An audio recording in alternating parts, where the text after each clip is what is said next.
She doesn't bring me coffee. No, I only spoil Jack. Yeah. Only Jack. All right, we're going to go ahead and get started, everybody. To start off before this evening, we're going to have Pastor Mike Megason with Three Circle Church give us the opening prayer and then followed by the pledge.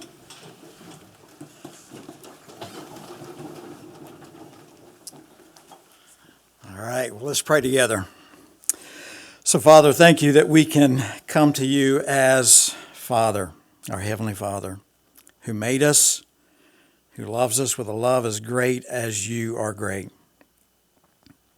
And now you allow us to live. You blessed us, enable us to live in this beautiful place with our families, with our friends, with our neighbors. And you have given us these leaders, this staff, these civil servants, these employees, the mayor and the city council, to serve the people of this community. And Lord, we know that that's not always an easy thing to do. It's a privilege and an honor, but not always easy. So we begin this meeting here today with prayer, seeking your face, seeking your wisdom for all the decisions to be made here today. For as your holy word says, if anyone lacks wisdom, let him ask, and it will be given. So thank you for that promise. And so we humbly ask for that wisdom today for each one here. Give clarity, give direction, give courage to always do what's best for the good of this place we love so much and for the glory of your name. In the name of the Father, the Son, and the Holy Spirit, we pray. Amen. To the flag of the United States of America and to the republic for which it stands, one nation, under God, indivisible, with liberty and justice for all. Thank you. Thank you, Pastor. All right, as we kick off tonight's special called city council meeting, just want to say thank you to everyone who's here in attendance. Kind of working on this in a little bit of a unique way. We've heard lots of feedback about the proposed zoning ordinance, so what we really wanted to do tonight is have more of an open forum.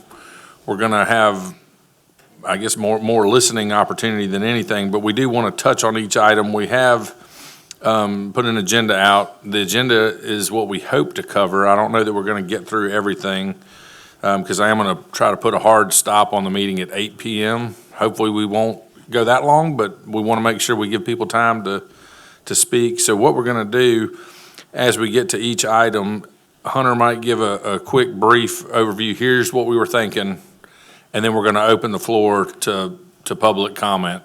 And you get to come forward, give your name and address to city clerk, tell us your concerns with it. You'll have 3 minutes, but what we're going to do is for each item, you'll have another opportunity. So I don't expect somebody to come up and cover every issue they have with items 1 through 6 in 3 minutes. I mean, it may be that only one item affects you, so we're going to go one item at a time. So if you have a comment that is not related to, say, item 1, if it's related to item 4, just wait until we get to item 4, and then we'll address it at that time. So with that, council, thank you all for being here. And Hunter, if you don't mind, go ahead, and we'll start with item number 1, which is the zoning item, which is removal of single-family and two-family dwelling uses from the following zoning districts: B3A, Tourist Resort Commercial Services, and B3B, Business and Professional District. If you'll address item number 1. Thank you. And before we get started on this, B3A and B3B, I think at the last meeting, there was a little bit of maybe confusion on what that is. Some thought it was just residential. Some knew the uniqueness of these two districts that does allow some commercial activities really geared toward tourism. It doesn't matter why I kind of wanted to start with this one. I think the intent of what we were trying to do kind of got blown out of proportion. And I want to alleviate those first and foremost. So what we propose to do, and I want to kind of go through, the use table is in our zoning ordinance. The red column is B3A, B3B, and the dots reflect uses that are allowed within that zoning district. On each item, if there's an effect of it. I've got a map showing the properties. So there's roughly 100 properties in town affected by this. And I want to highlight two things. The black dots at the top of that screen, we removed those, and we're going to replace those with another definition. Let's not do that. I think we heard enough concern. Let's tackle the solution another way. Leave single-family, two-family alone within B3A, B3B. The second highlight down there, what we were trying to accomplish is when those homes convert to essentially short-term rentals, they're addressing the parking, things like that, and do not become a burden on the residential neighborhood that they're within. So adding a vacation home and coming with some limited regulations on those, and I bullet pointed those here. We would obviously have to come back to advertise this, but would have an active business license. Some of the required off-street parking meets the scale of the neighborhood and doesn't cause problems with adjacent neighbors. And then signs, if allowed, remain at the size of that, because technically these are commercial properties. So they do kind of scale with the residential neighborhood. And council, there's no rush on this. I think it's simple enough where we may, if everyone's in agreement, be able to get this done with the next round of amendments. But if you see fit, we can take this back to Planning Commission and kind of work through the details on that for what those are, specifics on parking requirements. I know there's some opinions out there on those. But we're not recommending to pull the single family out of those two districts. Certainly, number two has a little bit of a different nuance I'll touch on when we get to that item, but for B3A, B3B, I know we heard a lot of comments about the homeowners within those districts. So just want to touch on that first. All right, so the first item then, leaving residential as a acceptable use in B3A and B.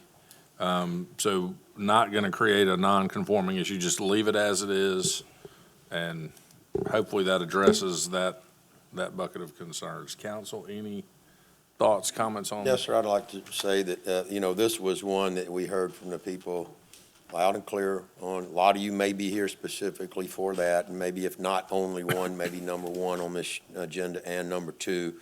I just want to remind everybody that, we have probably spent 7 hours in council meetings discussing these, and that we made a resolution 2 or 3 council meetings ago to try to actually leave it as Hunter has just described. And I would encourage council and Planning Commission, Mayor, staff to go ahead and put this process. I think it's too complicated to address all of these in one ordinance. I think maybe that kind of led to this. It's a big ordinance, a long ordinance, and I mean, whether we break it up, but I would say move it forward, put this to bed, put people's mind at ease, and move forward with this as soon as we can. That would be my desire anyway, personally. Yeah, I think in conversation earlier today with Hunter, one of the thoughts I had is it's sort of like we were trying to eat an elephant in one bite, and we got to go one bite at a time. And if we can button a few things up and mark them as check, move them off the list so that we're not having to hold them up and spend time thinking about it, we can just kind of put it together piecemeal, which may not be the cleanest, but it will be the easiest way, I think, to tackle this. So, anything else on that?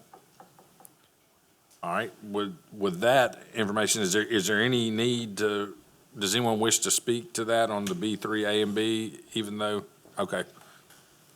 Come forward, Trey. And yes, y'all get on the line. Trey Cordy, 53 South School Street. So, that's good to know. That was one of my concerns among many. But the other one is, y'all didn't address, or Hunter, you didn't address the townhomes and multifamily in those areas. I think it's coming down. No, in the in the B3. Oh, it's not part of that part then. Okay. Special conditions. The special conditions, or do you want to cover the B3A and B portion of it? Well, but townhome would be usually a one or It's not the two-family special dwelling? conditions for the townhomes, it's, you're also, what he was talking about, y'all had proposed to remove single-family and two-family dwellings from B3B and B3A. You're also removing the ability to put townhomes and multifamily in those zonings. And my point is why, that doesn't make any sense either, because there's, take Oak Haven that's up for sale. We've got including myself, numerous people have been looking at that. And, one of the ways to make that work to provide, and I've heard many other people say, rentals, whatever, for the downtown people, and let that be a boutique hotel or whatever. But in my opinion, one of the best ways to do it is to do townhomes, especially because of the trees. You can condense the units together, leave most of the area open area. If you remove that and say, okay, you can have duplexes and single families, those take a lot of property. So anyway, my request would be, I think y'all should also allow, as a special exception, multifamily and townhomes in those zoning. Put that back as well. May I ask, can we go back to the use table could you go back to the use table? And that's for not pulling B3A up and on B? mine. And Leave somebody that up. just tell us what was or what is, So was there a revision townhomes of that? were not allowed in B3A, B3B. Have not been since 2005. The They weren't eliminating multifamily, that, they just were never allowed to begin with. that's correct. Multifamily was allowed as a white circle. We replaced that with the special conditions. So there was special comes- conditions required, so And a white circle means allowed with, essentially that Not it by goes right, to but the by board, or petition? the Board of Adjustment Okay, for yeah. approval. okay. So that wasn't allowed by right. Townhomes weren't allowed at all. And so adding the slash shows it's an additional step, even more, higher bar necessary. Is that right way of reading that, or? Might be It thinking actually that- is a little bit, but he might be with the thinking special partly about- conditions, if you meet those, it's almost a by right, get a permit. By right, get a permit. Yeah, if you meet those special conditions in Article Okay. 3, 2. Arguably It's- less burdensome, because you might not have to go to, Well, Board let me ask adjustment. this question then, what's, I mean, and this may be something common sense to everybody else in the room, but what's the difference technically between a multifamily and then a collection of townhomes? Why would one be okay? I mean, to me, it seems like townhomes would fit under multifamily. There's a lot of flavors of townhomes. Some are condominiumized and individual owners. I think a more recent trend has been, they look and feel like a townhome, but they're all owned by one person, they're rented out. The uniqueness of B3A, B3B is also, it's kind of a quasi hotel at sometimes. So while the multifamily, there's a lot of the properties that don't fall under the strict definition of bed and breakfast or hotel, but they are kind of individually owned or a single owner that rents multiples out for tourism purposes. I don't know if that completely answers your question. Well, I think what I'm looking for is so that when someone not sitting up here or not sitting in your office looks at this, they know exactly what it is they can and cannot do.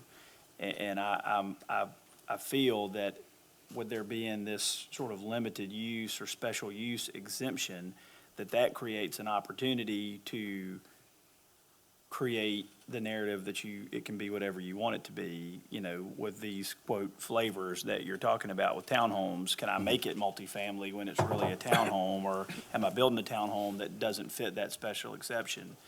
And So what we did do within the townhome section is clarify that the townhomes are going to be for those individually owned condominiumized units. The same shape and feel of townhomes would fall under multifamily, which would be allowed under these special conditions. they are So- separately defined in the zoning ordinance at the back. Right. so single owner is allowed, Single- multi-owner is not. Well, it's the Flip that. definitions Flip. include single-family, two-family, townhome, multifamily. I mean, they all have separate definitions with separate requirements in the zoning Councilman ordinance. Robinson, I'm not so sure I wouldn't rather flip that That's myself. what I was sitting Or there get rid of thinking. both. I'm gonna be honest. Yeah, I mean, Or strike them both out. But right now, we're just on the B3, A and B, so I can't, my screen's not pulling up, so I can't see Yeah, that. turn it on. It's on, It's on there, you're just it's not on, it's just not connected, getting signal. yeah. And to Yes. not, this The was labor. also a conversation we had during comp plan and early on, and you talk about taking small bites of the apple. This was something we were talking about another lodging use that would address some of these, specifically in B3A, B3B. Right. Because there's a lot of unique, they're called condo tels, they're unmanned motels, but don't have a bed and breakfast that someone's there and kind of an innkeeper. There's a lot of unique things, but we kind of punted that for another conversation. But the quick and short is, there we go, thank you, this is helpful. Yes. So if you look at, and I think you can see my mouse, that is the townhomes. Townhomes are not currently contemplated, and the multiple family apartment was by special exception. Right, and we just Putting a put scratch in that, we put, putting and, in, replace special exception with special conditions. gotcha. All right, so that's, Can I say one more thing about that, though? yes, sir. So Hunter made a good point. What you're doing by removing, you never had townhomes, but you're removing the multifamily. And it could be special conditions, that's fine, whatever. But you're removing another way to provide lodging. He put it very perfect. However, the difference between multifamily and townhomes, I mean, I've been doing this for 30 years. You're an attorney.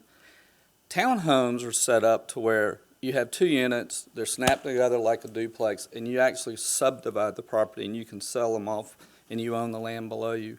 Multifamily is set up is where the units are stacked on top of each other and you can't sell the land below you, so you use, if you want to sell them, you use them as a condominium. You set up a condominium situation. That's the technical difference between townhomes and multifamily.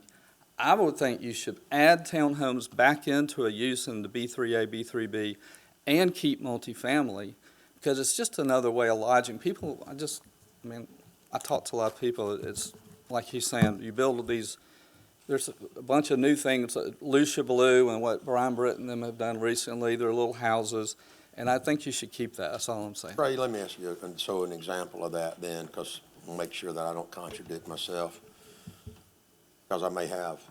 If you have a retail store downtown and you put 2 condominiums above it right now, is that multifamily? Yes, because if you wanted to sell those 2 units, you'd set up a condominium of 3 units. Is that multifamily, And- Hunter? We're kind of qualifying that mixed use. That's mixed use, okay. But same So sort of like, idea. I'm in favor of mixed use, but I'm not so sure of multifamily. I'm kind of, Because multifamily is not just rentals. Multifamily just means more than one family living in a building. You could keep them as an apartment complex, and everybody hates the word apartments, We but do. but two units stacked on top of each other, a duplex next to each other, it's still multifamily. You could rent them or sell them. It's not a bad thing. When everybody says apartments, you think of these huge apartment complexes that will come later. In these tourist resort areas, I think y'all need those other 2 ways of providing lodging. Anyway, so. Thank you. Thank you, sir. All right, does anyone else wish, yes, sir. This kind of falls into this, so I'm kind of a little confused. So we own 495, 1 and 493 Pine. It is it's a duplex, but it's registered as a condominium, because that's the way they put it together legally. One is in front of the other. And so, but if we moved into it when we renovate our house next door, now it's multifamily, where you're short-term renting the front, we're living in the back. How does it end up qualifying if we want to make any modification to it? And I'm not really sure exactly, if you've got plenty of parking, why subdividing one of the units and adding 2 at the front and 1 in the back would create any undue burden to the city, would not be adding something to the city that would be taking it away. Then it's definitely a multifamily. So I'm really, it seems to me that these things need to be continued as allowable under certain circumstances. When you're down that street, there's nothing there but us, and it has to be, it's not in the CBD. So we can't have on-street parking. We actually have to supply the parking since it's outside the CBD. Well, that's easy to do when you're just having 2 units in the front and 1 unit in the back. So it seems like it would fall easily within the parameters what you're trying to do, but yet then it would be excluded. What are you currently zoned? That one's 3B. And the big question is going to be the next one that y'all are going to go into, which is 497 that we own, which is B4. So, and I've got the clock back up, so get back, okay. So B3, and you're saying it's 3? No, I'm saying it's right now, it's a duplex, but it's. Okay, so the duplex would be allowed under this to stay? Yes, sir. Correct. That's what we're saying, the 1 and 2 family would be able to stay. And it's categorized as a condominium.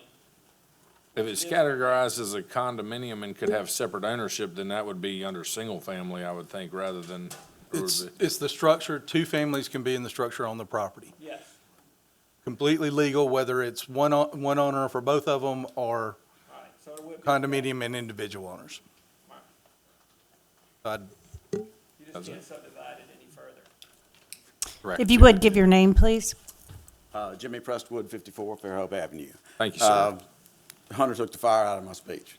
Pam and I have a single-family residence, 54 Fairhope Avenue, and so I'm here I won't take my 3 minutes to say thank you. Thank you for listening. Thank you for the changes. I'm glad you are addressing short-term rentals because the parking is an issue. We see it there almost every day. So, council, thank y'all for listening. It's a renewed faith in government. Thanks. Thank you for Don't be thanking too us. faithful. Thank you.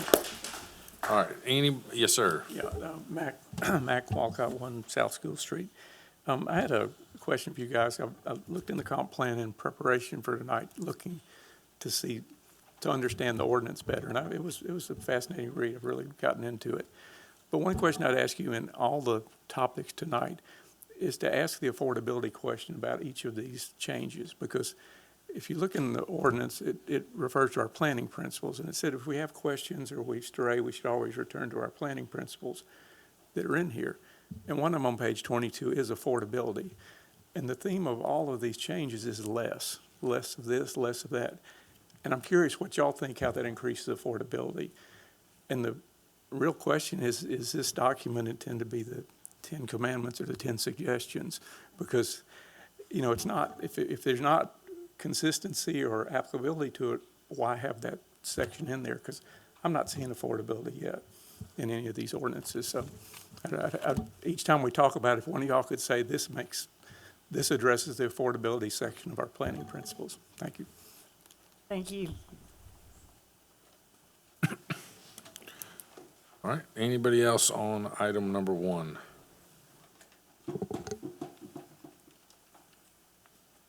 Yes, sir. I think we apply to number 1. This is about as clear as mud in a lot of it, but in a lot of confusion. So Dean Mosher. Dean Mosher, 456 Oak Avenue, and we also own 457 Oak Avenue. Ours is a residence. 456 is a residence. I have my art studio in there. And other than that, it's all just a single-family residence. Then next door, we have the most popular Airbnb in the state, according to the Birmingham News, and we have attracted national interest and coverage on that a number of times. We have great people that come and stay with us on a regular basis. But my sister-in-law and her husband live in the main house that's connected to it. And we have plenty of parking on site. We have almost a half acre on that property. So there's no problem with congestion there. We just want to make sure we can keep doing what we've been doing, which pays a lot of taxes to the city. Yes. Unequivocally, yes. How cute he Yes, he you couldn't can. wait to answer yes. Fine. You're all Well, good. that being the case, y'all have a nice evening.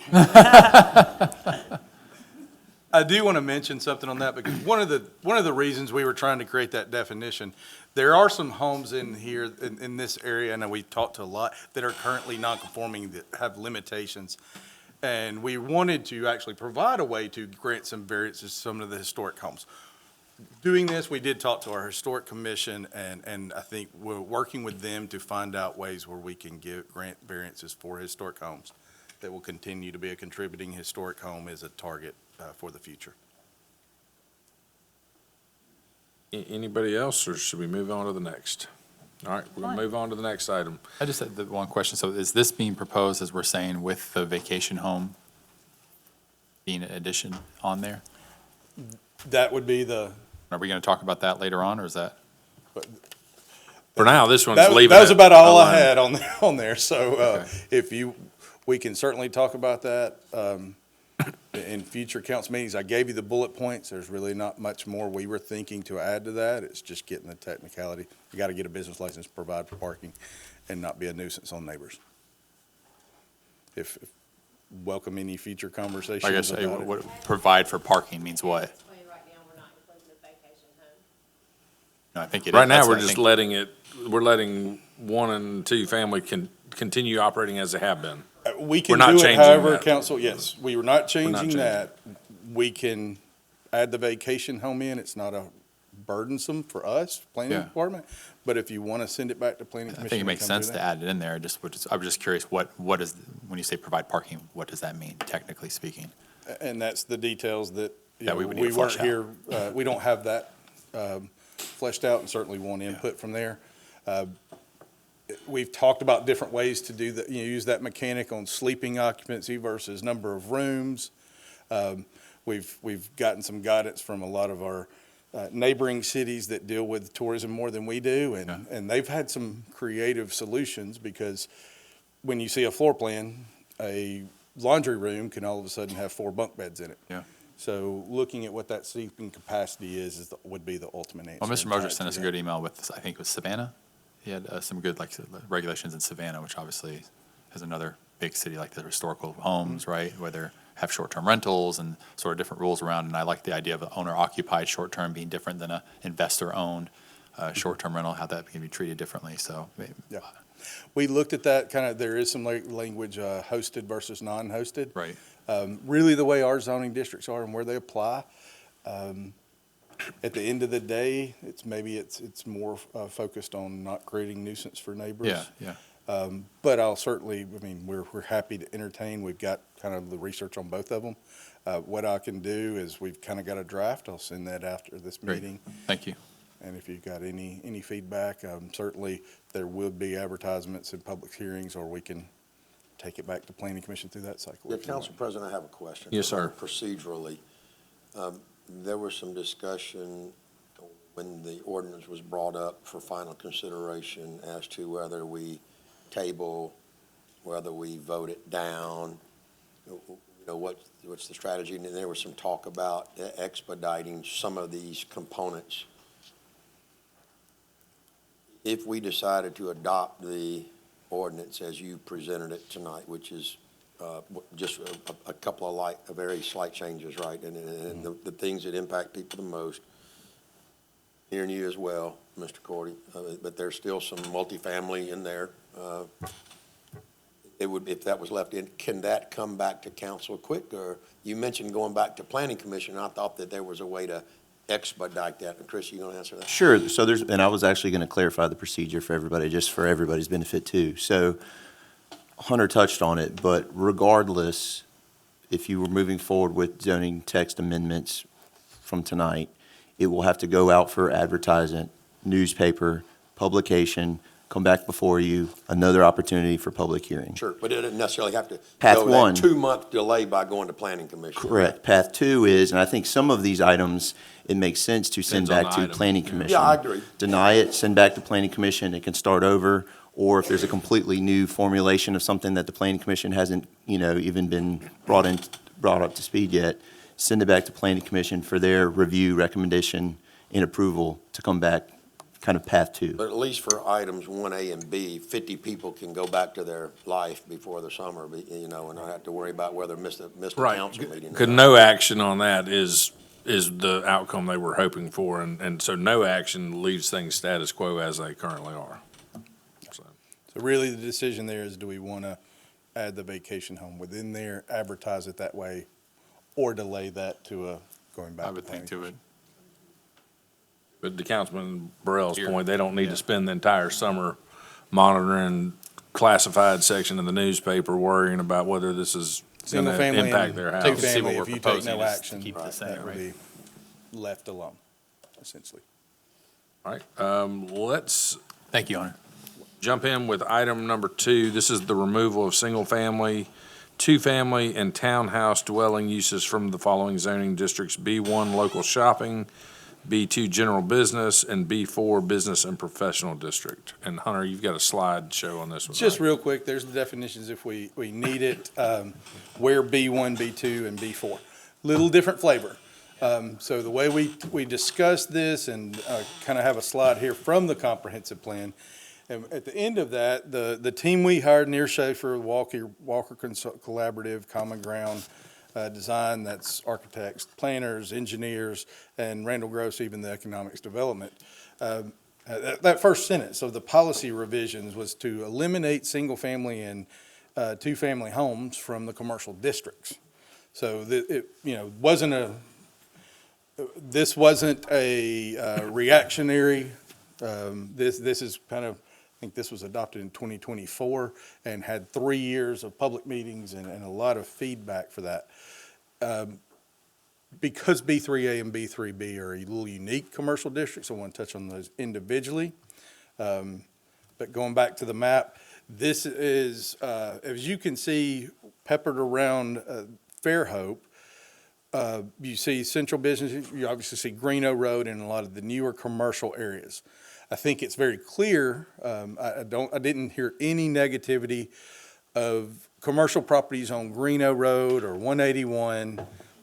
I heard no negatives about removing the single-family homes from those districts. It preserves our limited commercial zoning, and I didn't hear any negative. I know there's a couple, especially B4, right around the central district. I believe you'll hear from Mr. Goodwin, I'm sorry. So there are a few unique ones when we're looking at, and this was approximately 340 zoning districts, property zone this, and out of those, I think we did hear from 2 folks that, so clarifying what those future uses are, the non-conforming conforming things, and finding a solution for those 2 is something we can work on. But the removing B1, B2, B4 was not a quick reactionary. Love to hear feedback on that, but I'll leave this up if you need to reference it. All right, council, any initial feedback from y'all, or do y'all have any comments on this? All right. So it still allows for, once again, I'm going to get caught up on this a lot, is the mixed use. Yes, sir. So from a zoning use standpoint, a single-family home is a standalone single-family dwelling unit, standalone building that has sleeps one family. A 2-unit is connected building with 2 units. So What if I have a single-family home in B2 and am I grandfathered in? Yes, Am sir. I non-conforming? Will the next, if I sell it, will they be grandfathered in? Is that property grandfathered in or just me as the owner? No, it's the property. It can be transferred, and we have many of those around town. Yeah, I was going to say, we should have a lot of those, but they would remain as The is. trigger for use is once there's a change in use, it has to come into compliance with whatever the zoning ordinance would be at that time. All right, let's go ahead and open the floor on this item if anyone wishes to speak to item number 2. This is the one that does affect us, even All more right. so. I'm Philip Goodwin, when he referenced. So we're B4, and when he was explaining, it was a transition from business to residential. And therefore, the idea of it being a house or a allowing to have a small business within your home was very acceptable. Quite honestly, now that you're adding residential back to B3, as you had a zone B3 at one time when you switched it over. I guess we just switched ours back over to B3, if that's acceptable versus it being B4 now. It could just switch back to being B3, which would solve our problem. I don't know if you can rezone just that easy. You had to. Well, he switched it on the map a little while back, you know. It was a mistake. GIS online map error that All right. showed the property. So, It yeah, wasn't we changed. have, so we're at the end of that street, and then we have in front of us is the B3, and then we have the B4 right there. And so a business all the way down the end of Pine makes no sense. Now, if we're residential, what he's telling me, I guess, is you're residential there, you can stay residential forever. I mean, if I sell it to somebody, they are still grandfathered. They could go and get it modified. They could change it. They could add on to it, or no. My understanding is non-conforming as a residence under B4 is if I wanted to make a change in the future or add a little bedroom, which is within the footprint that's be allowed, that I wouldn't be able to because it's non-conforming. Is that correct, or am I wrong? That is a nuanced question, and part of that is because you have non-conforming structures, lots, and uses. The building would be non-conforming, the structure would be non-conforming whether it's B2, R2, or B3A. It's an older home, but you are correct. If you, as currently written, if you take single-family home or single-family residence out of B4, they could not add on and expand that use. They could keep what was there. So that is correct. So we have a residence at the end of a street that then you couldn't make changes to in the future, which has no value as a business at the end of a dead-end street where nobody can turn around. Somebody driving through our driveway. So I don't understand how removing residents from us, and he said it only applies to a couple people, so I'm just kind of caught into this net and want to see how to get out of the net. And it does sound to me like that maybe is a better fit for B3, A or B zoning. Now that we've added residents Now back. that it's back in there. You could apply to rezone, right? You could just apply. to For a rezone. single-family home, it's actually against the gully, R2 would work well as well. You'd still have some non-conforming structure issues. I think some of the confusion when we first talked about this use, and I believe you got an email last week of having kind of a commercial kitchen, and we discussed that use. That would just be for friends, and now I think maybe contemplating is opening that up for cooking classes, which is a little bit commercial and not a home Which occupation. fit under normally the old B4, right? No, sir. No, it did didn't, not. okay. We clarified that, I think, when you bought to leave it at B4 because you can't do that commercial use by right. So, and I think if I remember correctly, that was very clear. Nope, that's just going to be for friends coming over for our Right. guests, not opening a business out of that. So I think there are multiple solutions, but I think clarifying what the long-term goal would be, we could help advise better there. Would you see any problem then with it being a B3, changing it over to B3? That would be your recommendation then at this point versus being B4? I want to clarify what your long-term goals is and take a look at the site for all three, R2, B4, and B3B, and we can advise But you'd still on be that. subject to building setbacks and also. Well, if you're a Not to resident- get down in a rabbit hole with just one lot in the whole city, but, Right. I mean, I'm not certain, without looking at that, whether you'd be able to do an expansion or not. It's subject to Setbacks any are of those different. There's zones. easements on the properties, Well, there's we're a getting ready gully to do a behind. renovation as a residence, and we want to be able to sell it as a residence in the future. We want it to be a residence, not, you can't just suddenly say, hey, that property has to be a business where it shouldn't be a business. Yeah, I agree with that, because I feel like this came up a couple of years ago, maybe specifically with that property address, but it does not feel like a business. And maybe it was when we were looking at the CBD boundary. It was when we were looking at that, I and we feel were like- rezoning Yes, sir. the B3. But let's say you rezoned it R2, like Hunter just, I don't know if he was suggesting it, he mentioned. Yes, sir. That doesn't necessarily mean that you can enlarge your footprint of your home Because you have certain setbacks within No, R2. We've already worked on all of that within that. So That's you're not the saying you problem. could, that's not a problem? That's not the problem. The problem is, Okay. if The I'm zoning. getting ready to invest a lot of money in changing the house. I didn't want to promise you if you change zonings, you could expand though, but you. Well, already and looked I at think that. you bring up a good point. It's different setbacks for different zoning. Yeah. there's So different if you're setbacks, wanting different zones. B3A or R2 or something. But then it you sounds need like to see- a change in zoning may be the most beneficial for you, and it might be that y'all just need to have a conversation and see if you can have a meeting of the minds of what's the best We wouldn't have zoning any for what his choice. long-term plan is. Well, and, again, I Relative think to- it's what the long-term use is. Right. Because I think just last Thursday was the first time I heard actually that commercial kitchen, Well, where they I was invite just- cooking classes is a commercial use. So if we did something. But long-term use, I mean. A for- Residential is what Residential. if we're getting ready to add the money and build it into a residential, it needs Residential. to stay residential. It needs to be residential. And we can and not certainly before. work toward that and make sure everybody's aware of any restrictions that may be for a change in zoning. Sounds good. Thank you, sir. Anybody else on item number 2? Ryan? Oh, no, cut him off.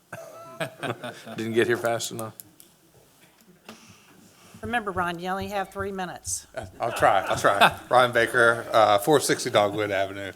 I'm actually helping Philip with this project and have been for a few years now, so want to help maybe a little bit of that and describe a few things.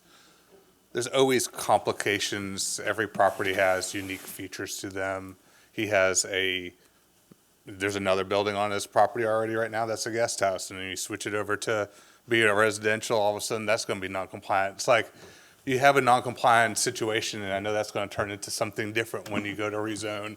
So I'm just letting you know that sometimes the simple solutions are not always simple, and we need to but I think the big picture related to all this, whether it's Phillips or another person that's in B4 or one of these B3A or B3 or B2, whatever it is, if there's existing use that's there, I think that the goal should be from the city standpoint to talk to these people and figure out how you can maintain and preserve some of these things. And a lot of it is historic homes and properties, especially over there. Whether we create a tourist home district or not, whatever, how do we, I don't know if there's historic variances that, we have to think about what is the Keep Fairhope. This is part of the unique natures of some of these Fairhope properties.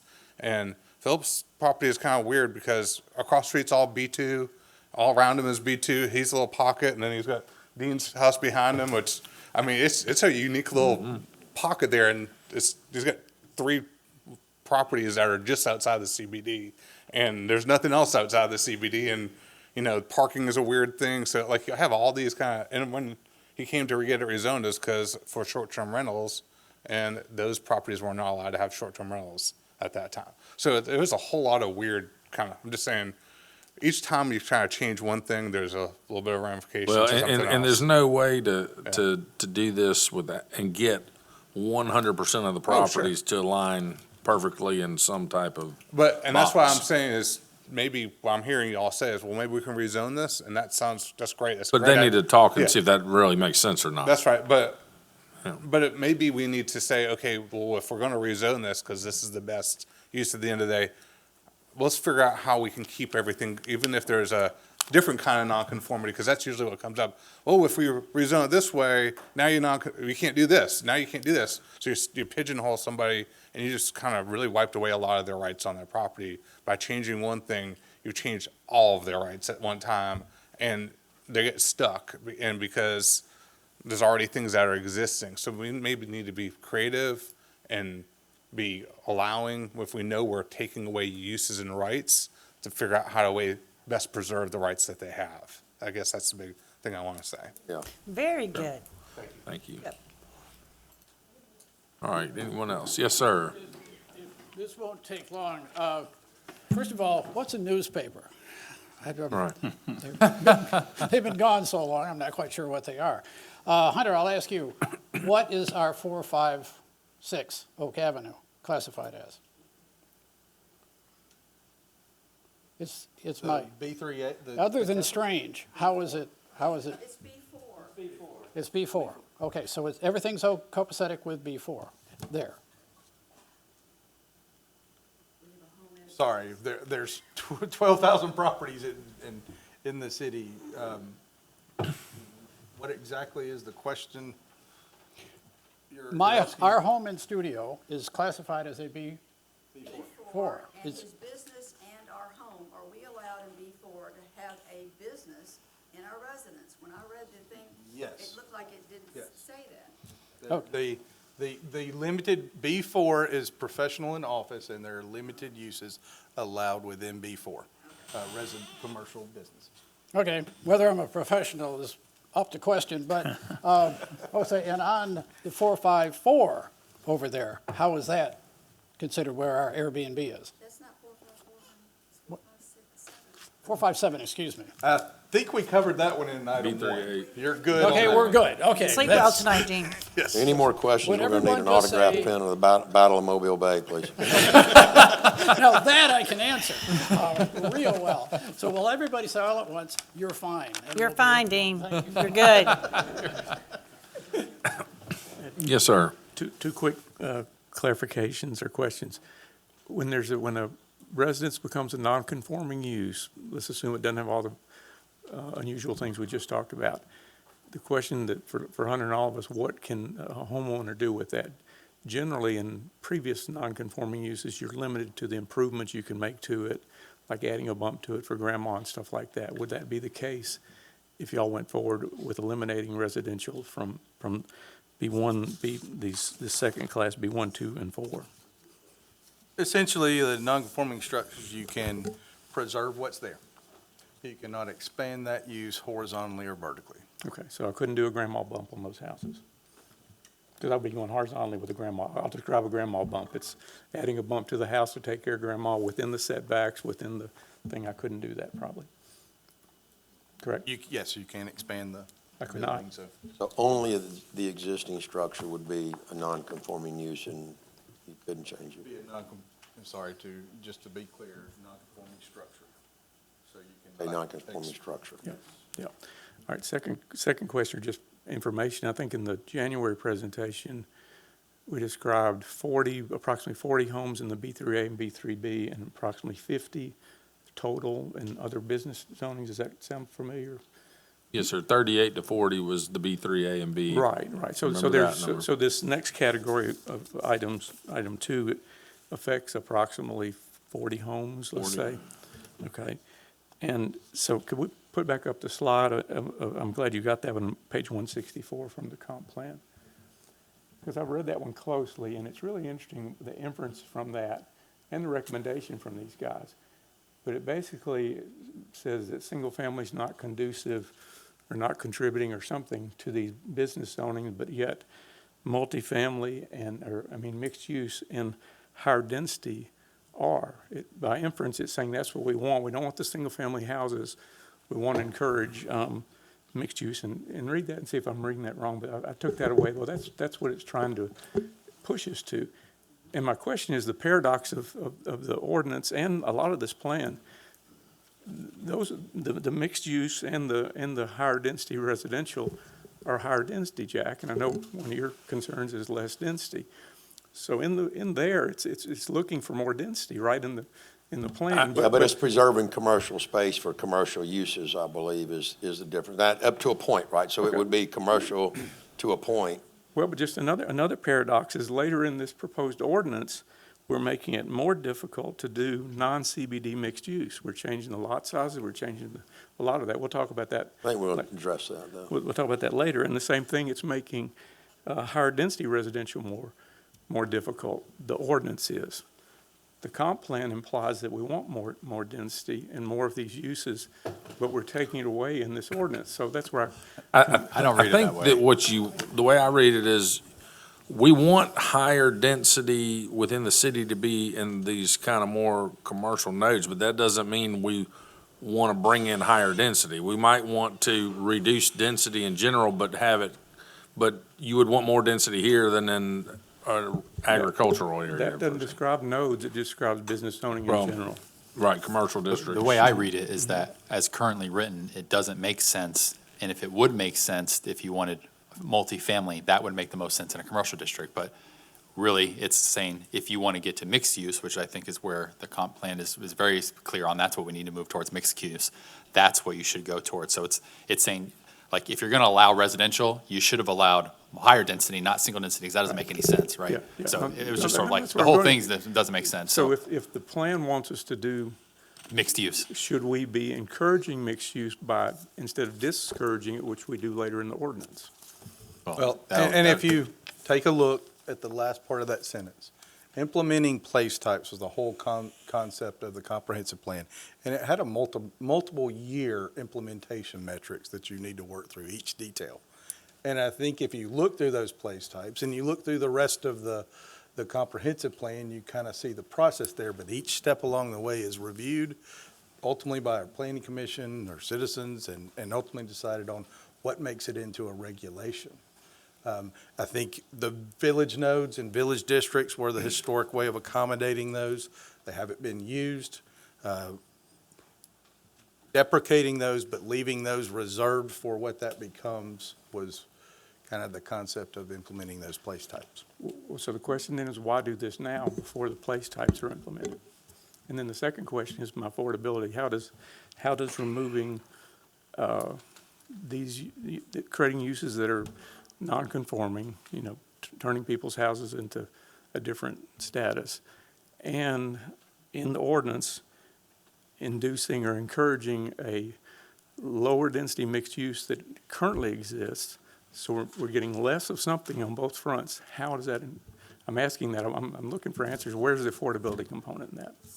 And thank you. Anybody have an answer for him? Yeah, well, I mean, my question would be affordability to who?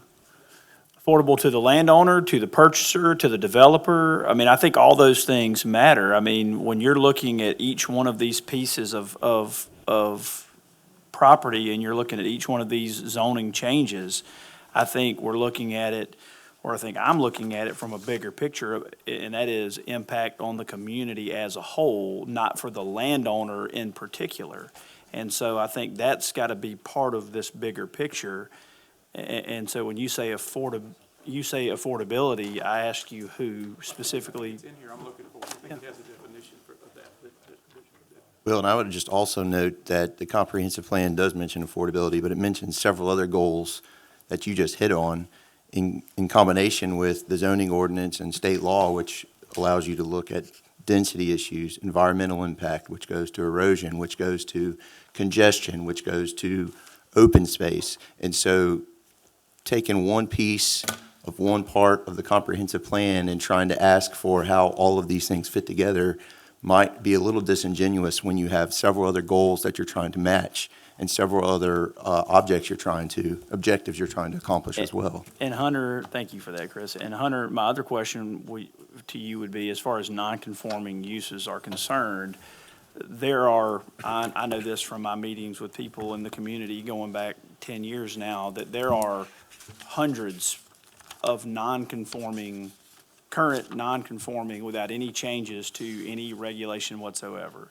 And those non-conforming are under the same restrictions that any of these new places would be, whether this change is made or not, correct? That is correct. Both lots, we have many, most of the fruit and nut is non-conforming lots. Many structures within there are non-conforming and uses, but we also have non-conforming. I'd like to comment, the question about affordability is one of your planning principles. I hope it's not disingenuous to ask you to. Oh, absolutely not. I just clarify affordability to who, Well, let's look at what it says. Let's look, maybe Hunter can read it to us. It's very clear about what it wants as a core planning principle. And I'm not defending it or denying it. Say, if it's there, let's respect it. If it doesn't need to be there, let's take it out, or we are being disingenuous. So. I thought you were going to read it to us. What's that? I thought you wanted to read it to us. All right, Hunter may can find it quicker than I can. Oh, okay. Where's affordability in the planning principles? What page of the planning Are principles? you talking about the zoning ordinance or? No, the planning principles. I'm not planning on reading the comp plan. If Mac would like to read it, I I welcome was it. just asking him. if you Yep. read it. Are y'all aware of the planning the affordability as a planning principle? Is that something that you're comfortable with? I'm asking you. Are we gonna talk Yeah, directly? we- Usually we don't talk directly to, Yeah, we need to so if y'all want me to address that directly. progress. I will. I'll ask the council, are y'all aware of affordability as a planning principle? I am not, but I would like to be. Are you aware of where it is in the comp plan? No. You can I'm make a not copy aware and of bring it to me. Okay, I will, no, Thank you. I'm familiar with it, and it's a low priority for me. okay. Let me find it, and I'll read it to you if you'd like. I mean, it's not, it's not a huge issue, but it's important about, as I said earlier, the 10 commandments or the 10 suggestions. Is this an active document that y'all intend to roll out, or is it full of inconsistencies? Well, we're here Well, to, whenever something's put in a document, doesn't mean that everybody on earth agreed with that document as well. So we didn't write every sentence of it. And when I say that, I'm concerned with keeping people's property values, up. All right, so this is on page Being 22. honest. Planning principles, create a range of housing opportunities and affordable choices for Fairhope citizens. That implies to me that's the purchaser of that, it doesn't say anything about developers. While single-family detached houses will continue to provide as much of the housing, a variety of housing types and sizes should be considered, including accessory dwelling units, attached housing, multifamily housing. Higher density housing should be located where infrastructure, blah, blah, blah. It's very clear that it wants more types of housing and more density. This ordinance doesn't do that, so. Mac, I would argue that by making Fairhope, going back 100 years and making Fairhope the fantastic place it is, we threw affordability out the window years ago, because I think you can look at our property values and say affordability is definitely not at the forefront of what we're pushing here. You remember, a lot of us do remember, when the single tax theory was prevalent in town, you could buy a lot of these wonderful cottages for $10,000 and $20,000 and $30,000. And prices zoomed up because of a change in single tax policy, and it zoomed up for the success of what Fairhope has done. But that's the biggest change in affordability. But once again, should this even be in the ordinance if it's not something that's high on your radar? I mean, maybe Raise a good not, I point. don't know. It's something to be considered, but it's not on this list of, Well, I would think Whatever's we could still 10 address items affordability 43. while restricting in certain zones, right? I mean, there's how many lots? 12,000 lots in the city, and we're talking about how many would be impacted by this particular zoning change. Well, and B1, 2, and 4. Single family and two family from B1, B2, B4, I'm not sure how that gets even into the topic of. Right, potentially, you have a good mixed-use facility that, to your point, encourages actual mixed use, right? That's what I would say I want to do, is encourage mixed use, then you potentially get a more affordable option than somebody just building a McMansion on a single lot, right? Well, and really, I don't want to belabor this anymore, but let's just ask the question, how did this comport with one of our planning principles? That's all I'm asking y'all to do, is say, before you adopt this ordinance, say, it did or didn't accomplish affordability. And my point is, all of the amendment is less of this housing type, less of this housing type, less of this. And I'm curious how you square those two positions. I think it's gonna be impossible to check all the boxes and cover all the planning principles with whatever decision we wind up making. Anyone else wish to speak to item 2? All right. Moving on, item number 3 is gonna be related to special conditions for townhouses. Hunter. Thank you. Let's see. So the zoning amendment is here. This kind of stepping back and talking about, there is a project right now. Y'all can see it being built, the Publix on Parker Road, the North Publix, the one that's been there a while. Those are townhomes, but they're essentially one owner. Nothing wrong with that. But that's kind of gets into the clarification. Within those special conditions, there are things like green space required, and it's based on the traditional means of a townhome, being a condominiumized lot. So a lot of the townhomes were intended, the special conditions amendments were to clarify. Those are for when you're actually condominiumizing a townhome, so that we can use those regulations and provide clarity, otherwise use the multifamily component. The properties that we're talking about, R4, R5, and R3TH allow townhomes. Sorry, the color kind of gets blended on this screen, but there are a few here's an example of R3TH. They're smaller properties. And then you get some unique things like St. James Church is zoned to R4. So there's some, kind of inconsistencies on how properties receive that way. Most of these properties are developed out, so not affecting those properties, but certainly something to consider. There's zoning around the city limits, and for reference, I didn't mention, anytime you see this red line, that's the city limits. The holes within are the county properties.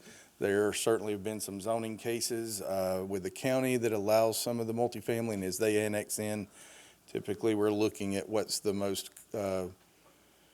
common zoning when you're having a conditional annexation. So I think this could help clarify those for townhomes. But if there's any questions, I'll be happy to. I'm not quite understanding what the changes are. What are we changing here? What's the difference? I don't see, I like to have something highlighted like you did on that use table or red line. And sorry, or something. from here, I wasn't, didn't have a presentation. We do have the zoning amendments. So I'm gonna go through. I hope I didn't mess you up there, John. So I'll pull this up. Very clean desktop.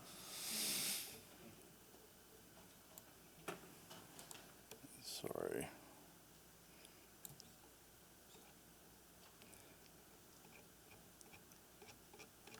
You got a page number for me, Pete? I know we I don't know what's happening, John. Subscriptions ended for Adobe. Got to pay your bill. Put it on the next agenda. Continue for free? All right. That's why it was slow scrolling through here. We're close, right? Almost. Article So 3, yeah. 3, right? Here. So you can see some of the area that's stricken out. We tried to clarify, there was a definition of a townhome complex and a townhouse. Green space requirements were tied to the size, so if you look at the stricken language, the area for yards essentially were on the same platted lot. Well, if you're not platting that lot as a condominium unit, then it starts to get hard to measure where those are at. So you can see some of those green space requirements more aligned with our subdivision regulations. And so that was really where the front setbacks, when you're doing the condominium type townhome, traditional I'll call it, setbacks were required, and then we had a net density of those townhomes. So that was the. So we didn't have a limit on that in the past on townhomes of 7 per acre? So one of the challenges, there was also a challenge here. So R3TH, this is table 3.2, it's the dimension table. The requirement and what limited density at that time was the square footage of the condominium lot. Well, again, when you're not condominiumizing a townhome development, there wasn't really any guidance on what the density is. So a lot of times we would have questions. Hey, we want to know, and some of the complaints were, it's really hard to develop in Fairhope because we got to go pay architects and engineers, spend $40,000 to figure out if y'all are in support of it or not. So what we were trying to do is actually provide some of that guidance on the front end to help those answers. So essentially, a townhome development that's intended to be rentals is different than somebody that's condominiumizing and creating those and different owners that live there. That's what we were trying to create. And that was the R3TH lot size. So the lot where they sit, there's a minimum of 20,000 square feet, not 2,400 square feet, so, which was the condominium lot. Any questions on those? Much more clear. Council, all right. How about, anyone wish to speak to item number 3? Yes, sir. Just pull up a seat closer than save your. So Save yourself I'm a some little trouble. confused about this because townhomes are not typically condos. Townhomes are usually they're townhomes that are individual lots, that are privately owned pieces of land, that are narrow pieces of land. You can own 20 of them in a row as one developer and rent them out or whatever. I'm sure that but typically a townhome there's a bunch of houses connected together, common wall, but the property lines are separated. And I think that's why it was a low 2,400 square feet, because you lot line to lot line with the building, and then you have parking in the front or parking in the back, depending on if there's an alleyway or whatever, in a small front yard. If you might have to take a 20,000 square foot lot to subdivide it into smaller lots. I get that. That's usually how most townhome developments happen, or whatever size lot, but usually townhomes themselves that's typically the definition of a townhome. So that's just my only comment about this. That's part of my confusion related to this whole section. I agree with the whole take out the condo piece, I don't have negative things to say. I just don't understand the square footage pieces per se if you're going to do a townhome development. We don't really do that many of them. It's not like, but that's my knowledge of how townhomes work. And that's why we're in agreement when I use the term traditional townhome development. I think we're in complete agreement with what Ryan's talking about. There are some condominiumized townhomes that have shared common areas. That is a pretty common solution. And then I think a more recent trend is building townhomes, but owning the whole development and renting them out, as opposed to separating them out for separate ownership as a lot or a condominium lot. And the zoning districts too, I mean, the smaller, more traditional, what you're thinking of as a townhome would still apply in a lot of the other zoning districts. Am I thinking correctly or not? So the townhouse use is within the, Just those three Sorry. districts, or was it was in some others as well, there right? was some we did propose to take out, and I Right. have to refresh my memory on that use table. I don't want to misquote. Townhouse use was special conditions allowed in R3TH, R4, R5. It was allowed in B1, B2, and B4. And then the village districts. Okay. Right, but that would be removed with this one. Question, did the increase in the lot size reduce the limited inventory of that type of zoning in town? By increasing the lot size, do you believe that'll increase the ability of the landowner to build on those? I'm curious, because that would be one of those unintended consequences. If we have a limited inventory of high-density residential, and we went from, because of the confusion about the lot size of a single townhome to a bigger lot size, what's everybody's opinion about what that does to the capacity of the property owner? Will we see less townhomes because of this amendment? I'm curious what y'all think. I think, Actually trying to turn it yes, off. without knowing the particular lot sizes of all these ones, I would say less, right? Because you now have to have a 20,000 square foot lot minimum before a townhome can even be built, right?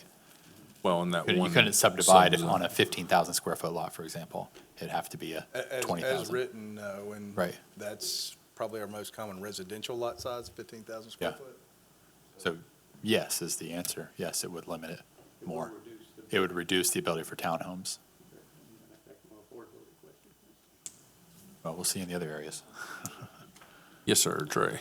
So Yeah. my comments here is actually going to address the next three things because it's all the same That- comment. That's fine, I think. So, and I'd like to actually to address what y'all have just been talking about. And my opinion, and I've been doing this for 30 years, is y'all need to get rid of some of these requirements on these special conditions and put just zone by density. And you've already got the use. You have different zoning things that will allow any of these three. I'm talking about multifamily, multifamily townhomes and Apartments. mixed use, God, sorry. I don't, to me, the way the ordinance is written now, and it's nothing that is being proposed to change, but what you're doing is you do state the density. Townhomes, a net density of 7 units per acre, and multifamily and mixed use are 4.5 units per acre. Good, I'm not here to argue those density numbers. What I am here would ask y'all to really consider, go home and think about this, as y'all aren't going, we're not going to be able to address all the details here tonight, is go strictly by that density. Because you also go into, a lot has to be a certain size, particularly multifamily has to be an acre. Well, why? There's many properties around here that somebody would love to just come in here and build 2 or 4 or 3 multifamily units, but they can't because it's not on an acre. Same with townhomes. A townhome is, like Brian was saying, is really 2 units or 3 or 4 units snapped together.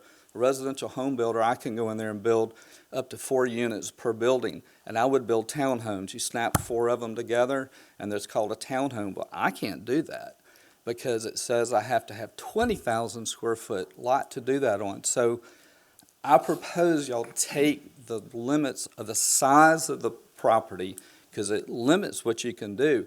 And all these higher density products come, they'll be into the middle, towards downtown or towards commercial areas that are zoned properly. And I'm highly recommending y'all do that. Keep the densities as they are, get rid of the setbacks, because even in the multifamily, you got 25-foot setbacks. Well, all of a sudden you had 25-foot setback, 25-foot setback, that's 50 feet. A unit's going to be at least 40 or 50 feet, so all of a sudden you're having to have a 100-foot wide unit, and it's prohibiting some of these small developments. When you say apartments around here are a terrible word, but all that means are rental units, okay? But an apartment complex could be 2, 4 units, and there's nothing wrong with that. I can't imagine there's anything wrong with that. Y'all are limiting the density on the large complexes to 4.5 units, so that's kind of getting rid of these huge apartment complexes unless they go on massive amounts of property, which probably won't happen. So I'm asking y'all to remove lot size regulations and square foot regulations. And the other thing, on all 3 of those, and the other thing is increase the building height to 35 feet, please. Ryan and Mac and some of the architects who probably address that even more, but 30 feet does not work. We need 35, and we're not trying to get 3 stories. We're just trying to get, nowadays, roof slopes are 10 on 12, 12 on 12, some of the architecture you see around here. That 30-foot height restricts you to do that, and I have a table in here of, how wide you can go based on the roof, and we just need another 5 feet, because I design a lot of houses too. I'm doing one on, trying to do one on Wisteria. I'm just doing a 2-story house, and I can't, it's up above it. And Eric, I don't know, he sees this all the time. I don't know if he turns his head looks away and doesn't really catch all of it. But even at the verandas and other PUDs we did, we've asked. The verandas is not us. Okay. Yeah. But I've done a lot of development here, and I've always asked for 35 feet. I've always been granted it, and we need that extra 5 feet. So those 3 sections are all the same comments.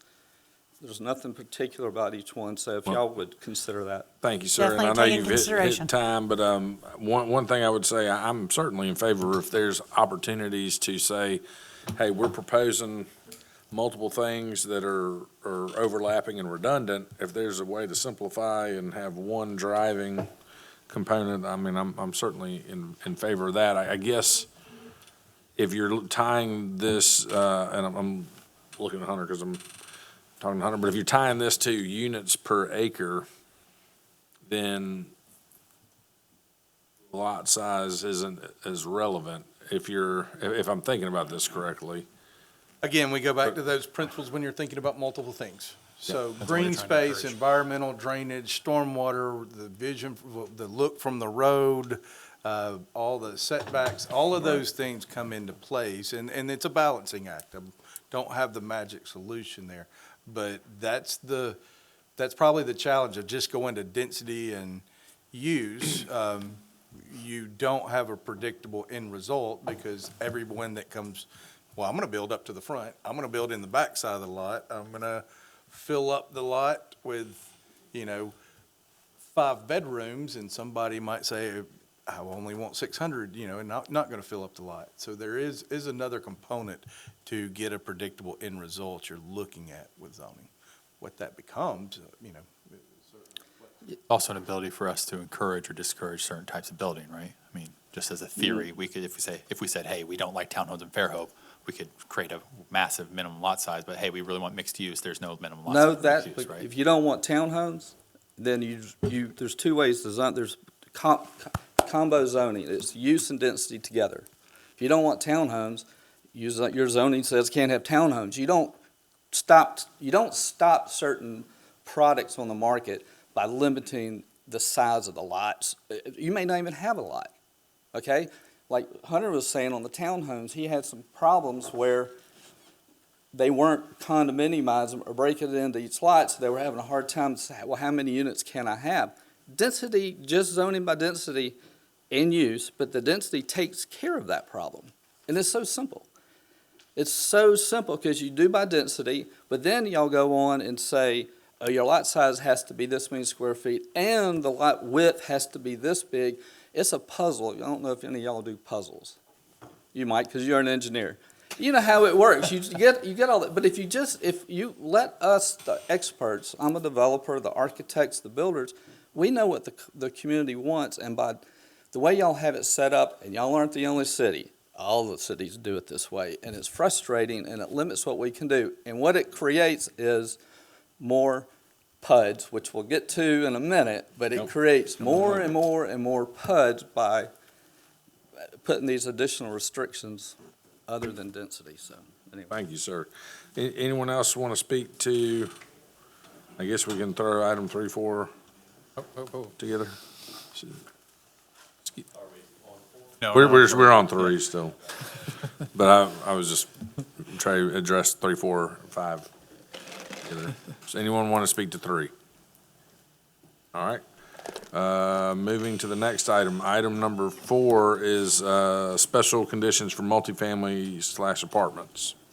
So really, nothing different here. The zoning map, the only difference in the uses is proposed, it would be allowed in R4 and R5. And do you want to see the amendments on those? I'll have to minimize this slideshow. But essentially, we had some requirements in the zoning ordinance since 2005 that said, look at the special conditions when you do multifamily. Those special conditions were not there. So we added the special conditions so you had some clear instructions of what's being asked for if you're doing multifamily.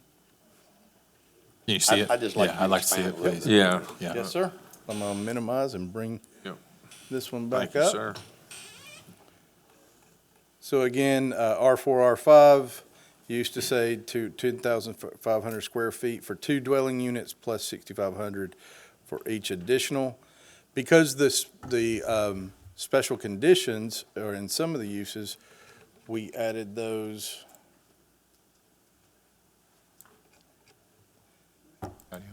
Sorry.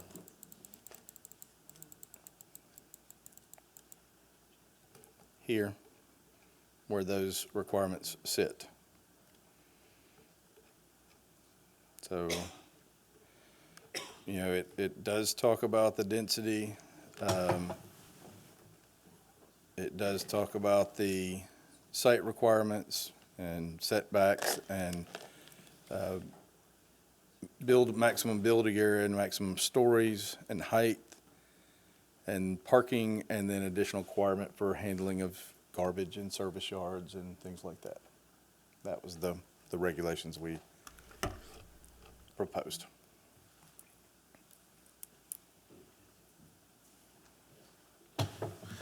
Council, any questions or comments?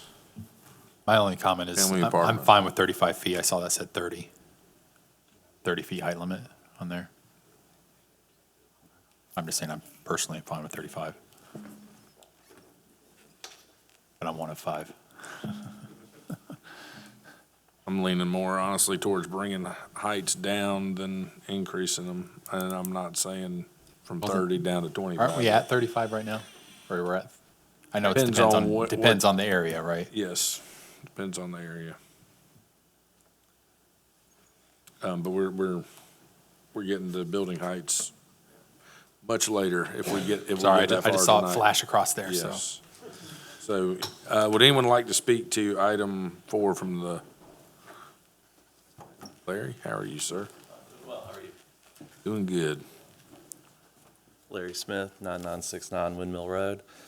Just want to start by thanking the council and everyone for listening and kind of tapping the brakes on theirs. I want to thank for Hunter and all the planning staff. I know it's never easy to try to make a change, and I appreciate all their hard work and going back and looking at these items.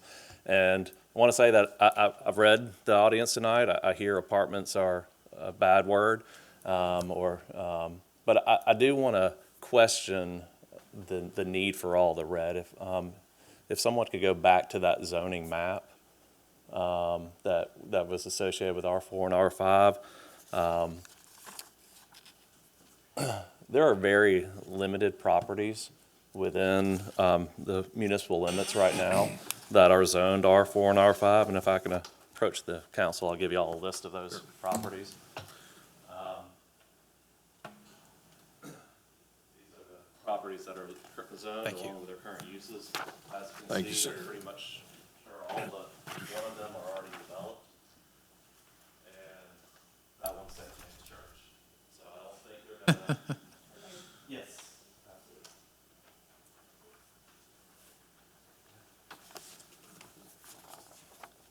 And I'm running low. I've got one more. So as y'all can see, and I might have missed one. If I do, planning staff, please, when you have time, not tonight, obviously, correct me. But I got asked if I had any, projects waiting in the hopper to come through after this moratorium was lifted. I said, no, apartments, Fairhope is not going through. And so I was like, no, I don't have anybody looking. So I called a couple other engineers. They all said the same thing, which got me to thinking, where in the world can you actually build apartments in Fairhope? You can't. The only way that they could build apartments in Fairhope at this point would be annexation, which y'all have all the ultimate control on that, whether you're going to allow them to annex with the zoning they would need. So, Or rezoning. What's that? Rezoning. Or rezoning. But again, y'all have that ultimate control. And so it's a lot of red in there, a lot of things that cause anxiety, and I just don't know if it's really needed within the changes being proposed, because nothing's going to come through without y'all's blessing. Other thing I just want to hit on, I understand there's a question about affordability and affordability for who. I'm getting to the point where my kids are graduating from college. I would love them to move back home one day. So don't totally strike it and just throw it off to the side and saying affordability for who. I want property values up there. We've got a starter, and we've got to think about the starter income people. I know graduating from college and moving to this area is difficult. I've got several employees that I have to find and try to help find places to live when they come out of college. Most of the time they end up in Daphne, Silver Hill, things like that, because we don't have affordable housing here. And I know we want to protect incomes in some locations, but, we've got to think bigger picture. We have a workforce here too.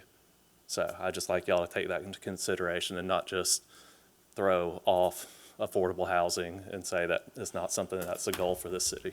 Larry, I want to address that too. I have a 25-year-old that can't afford to live in this town. Yeah. But, and so you hear me say something that may sound callous, like it's not a high priority. Well, first of all, I said that because I don't want to be the one that was scared to say that, because I don't really think it's a big priority. I mean, I'd be lying if I said it was our highest priority. Truthful, be known. Yeah. Doesn't mean I don't care about where people live, but, I want to live on the bay too. I can't afford it. Me too. And when you try to make things affordable for people, it's socialism to me. And so it's not capitalism. And our kids, mine included, you can move 2 miles away are 3 miles away. We can't all live across the street from where we work. It's tough, and I don't want to make an artificial market and hurt people's property values. I don't think anybody in here wants their property values to go down. I don't know anybody that wants to wake up and their home be worth less tomorrow than it is today. So that's kind of what I talk about. And I understand, and I don't think anybody thinks that any bayfront property is going to become affordable, because I would love to live there too. But, I mean, I think there's still areas that could potentially see it in the future along 181, those areas that are kind of on the outskirts, but in some of those But those are not nodes. municipal limits too. So you But- almost got to but get into as the you- county. Well, the on 181, the county zoning won't allow it either. But what I'm getting at is, if you go through and make these changes that you're proposing, you won't have the ability, because nobody's going to come to the city to bring those into the city with those type of changes, because it's just not going to work out financially for them, which means there's not going to be that in the future, which that might be what you want. And if that is, that's fine. Well, I think that in another way, maybe to say that, and maybe you're saying this in so many words, is that with affordability, you have density. Mhm. And if it's the number one thing we hear here as an elected official Yeah. is, basically, in a nutshell, they don't want anybody else to move here. The last person in Fairhope, whoever moved in today, they want to be the last person that ever Yep. moved to Fairhope. And we hear that every day. And we're not like that. We don't say that. We want a slow, sustained growth. Yeah.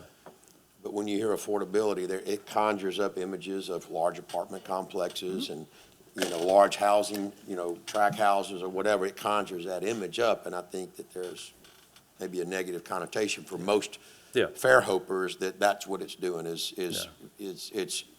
a population explosion. Yeah. And I think that people want barriers to entrance, which slows growth. And that's the reason they want it. If we weren't growing so fast, people would say, yeah, let's open it up to, affordability, but that just accelerates growth. Yeah. And that's what really people are saying. They don't want, they're not saying, I don't want affordability, they're saying, I don't want accelerated growth. And I understand that, and that was the point of me bringing that spreadsheet, is y'all have the control already at your disposal to slow down that growth by not allowing the annexation with the rezonings they need for the multifamily. You don't need new tools for it, you already have the tool. And that's all I was saying. I just wanted to say, Larry, I appreciate what you're saying. Being born and raised here, it was affordable. I bought my first house for $55,000. Yeah. And I have my children that were raised here. And so I hear your heart, Mac and Larry, and I appreciate it. Thank you. Council President, Yes, sir. Sorry, Yes, sir. Councilman Robinson, you were talking first. No, I'm good. Go ahead. I just wanted to jump off what Jack was saying. I want to be sure, from my perspective, the focus of this is not on focus of this is rather on quality of life concerns, infrastructure usage, and the rate of growth. That's the focus. You're talking to somebody who works at one of the largest employers in the area, and I don't pull a lot of my workforce from Fairhope, right? I understand that intimately. You're also talking to somebody who grew up in an apartment, who grew up in a government subsidized apartment. So I get that. I'm not trying to disparage anybody that's in that situation, but what we're elected to do, in my perspective, is we need to control the quality of life so that this continues to be a great place for people to grow. And in doing so, we need to make sure that we have clear guidance and regulations, right? And making sure that in the future, that this is going to continue beyond us, right? It's not just, oh, well, as long as the 5 of us are here, there won't be any apartment complexes, or whatever you want to say it, but make it clear that what we're encouraging. And so I'm hoping as we get into the later parts, we'll have more about what we're trying to encourage as opposed to discourage. But for me, it's the focus is on quality of life and managing the growth, which is, like Jack said, we hear it every day, all day, especially during the campaign. And I appreciate everything said. And like I said, I don't have a project in mind. There's nothing I'm here champion. I just want to make sure that we don't pigeonhole ourselves into putting in regulations that will eliminate the possibility in the future. Y'all already have the ability to stop it right now because there's no property that could be developed. Well, there is some R6 property. Well, and if I may just Yes, sir. add, because I think we talked about this before the meeting. Sometimes we forget that we're in these meetings every 2 times a month, and we forget about some of the things discussed in the past. I believe it was 2020. Sorry, two of you weren't here on the council, but we did talk and had a lot of discussions about what had been approved. So yes, Larry's absolutely correct. The zoning is limited where you can put just apartments. But I believe it was about the 15 years prior to 2020, I think the city had approved about 250 apartments, maybe it's 270. And then all of a sudden, within about a 2-month window between, and most of those did happen in the ETJ, there was 1,800 units approved and on the books. There was also a zoning that was happening in the county, some R5s that allow 15 units an acre. We still have unzoned. So as you see with those donut holes and where the properties are, they are right here. They are affordable. There's 6,500 square foot lots being built today. So there are some options right here in the Fairhope community.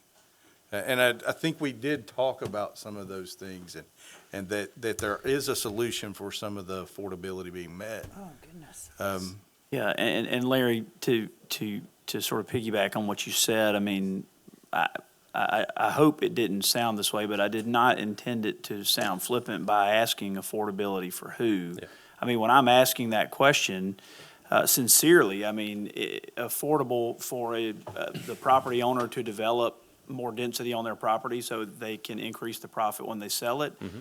I don't know that that should be sort of the design of the council to make that happen. I think from what Mac read, obviously, it's to make it more affordable for the person purchasing. Yeah. Well, but in that same regard, you've got Mac's question about reducing the density for townhomes on certain pieces of property and how many people are going to build them now. Well, I mean, probably less if they don't think they can make as much money developing that piece of property anymore. Yeah. But again, is that supposed to be the concern of the council, for deciding, can this developer make as much money on that property as they want now that there are some restrictions on square footage and whatnot? I don't think it should be. Again, I think you've got to look at quality of life and these other things, which I think I'm not saying you don't agree with that. I completely believe that you do, but by slowing growth, that's only going to further the increase in our property values. And, I mean, obviously, that's good for the people that are here, but it definitely creates a hindrance for new, younger. And look, Larry, you know me, I feel like I've got 12 children. I hope they all move back here. But. No, and I don't think any of us were arguing for the affordability of the developer.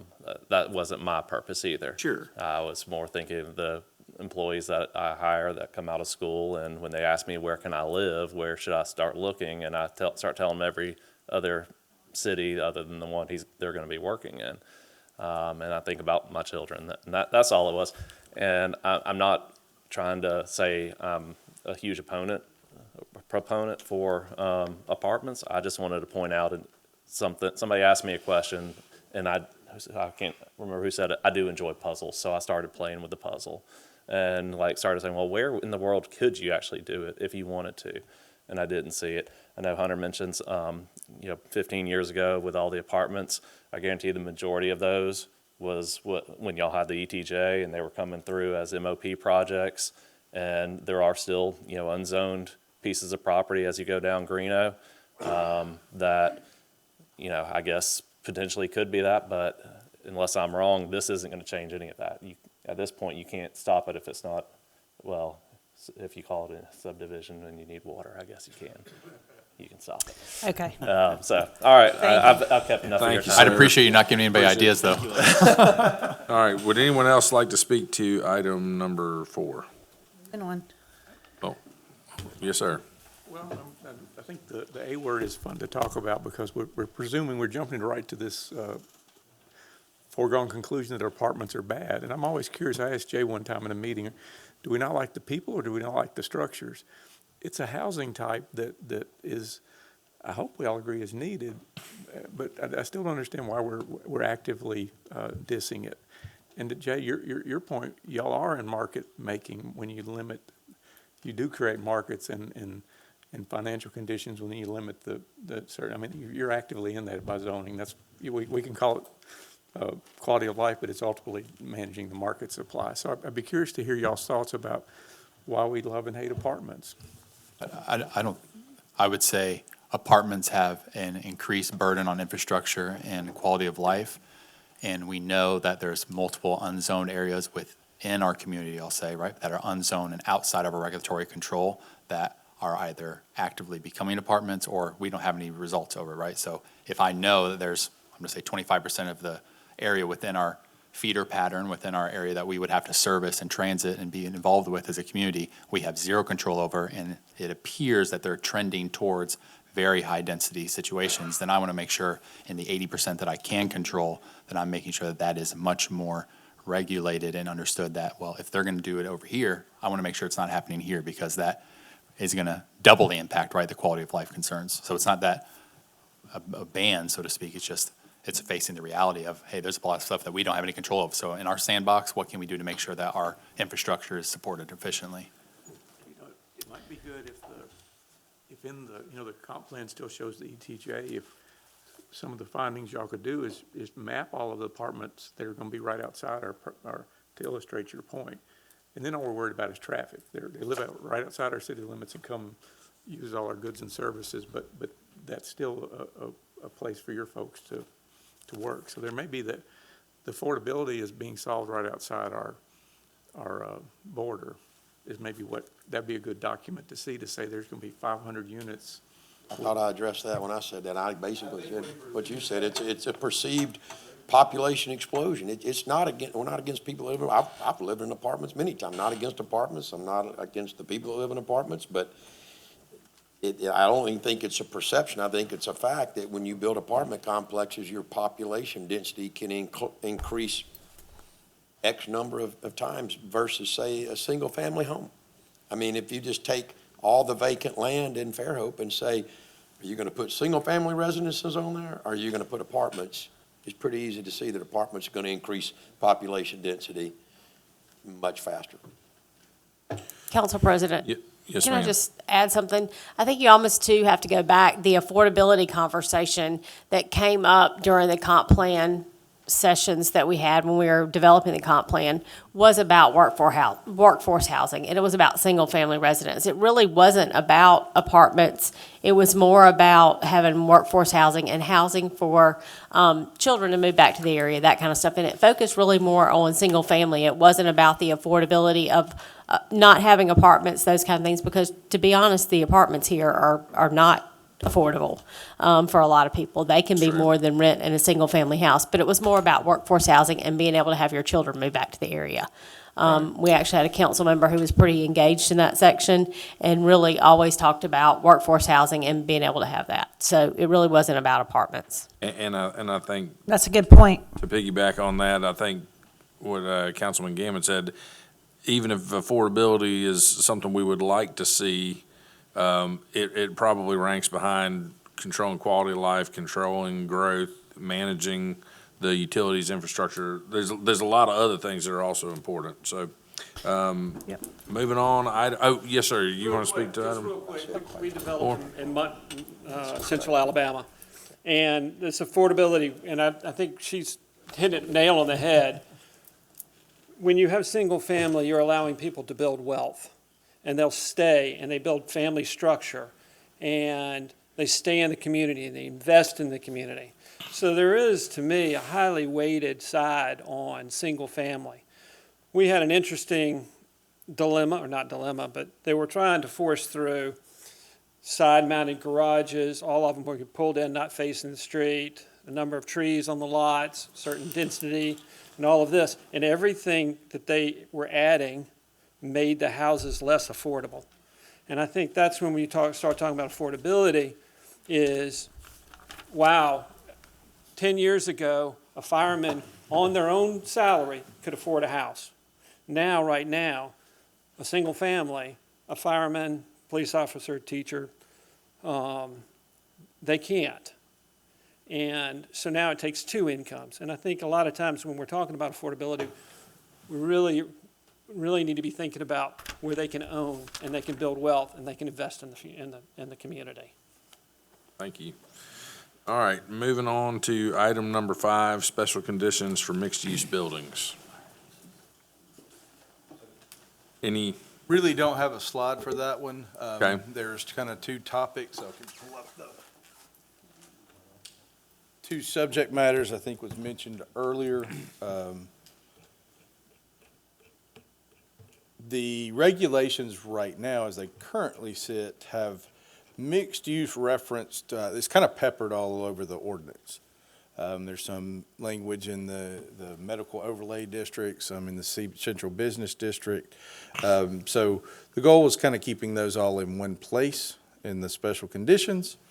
There are two segments. It is one for the central business district and one for outside the central business district. A lot of conversation and this outside especially was what do we do with this? They were tied to the village districts. We do not currently have any mixed-use buildings outside the central business district, so no nonconformities, but this is in the reserved area of what to do with the village districts where we would have a final solution because I think one of the problems that people are not getting is they want a solution for every one of these things at once. And that is something we've talked about ad nauseum, that would take years. If we're gonna sit here and debate on 12 things for this long, for 6 months, trying to wrap all of that up in once. So while the mixed-use buildings that we've written may not accommodate those village concepts, we do recommend, looking at that and focusing on the central business district right now. Like I said, there's no mixed-use buildings with the regulations we have right now outside the central business district. So that was a reality we were contemplating. so looking at mixed use, and to me, this is what we definitely want to encourage, especially in the CBD. You want to have that commercial component there, and I think you want people living downtown. I know to Max's point, density, maybe you don't want as much density as what is currently potentially there, but I think you want your higher density area at least to be in this central business district and then in areas like that and commercial nodes, not nodes, but commercial areas.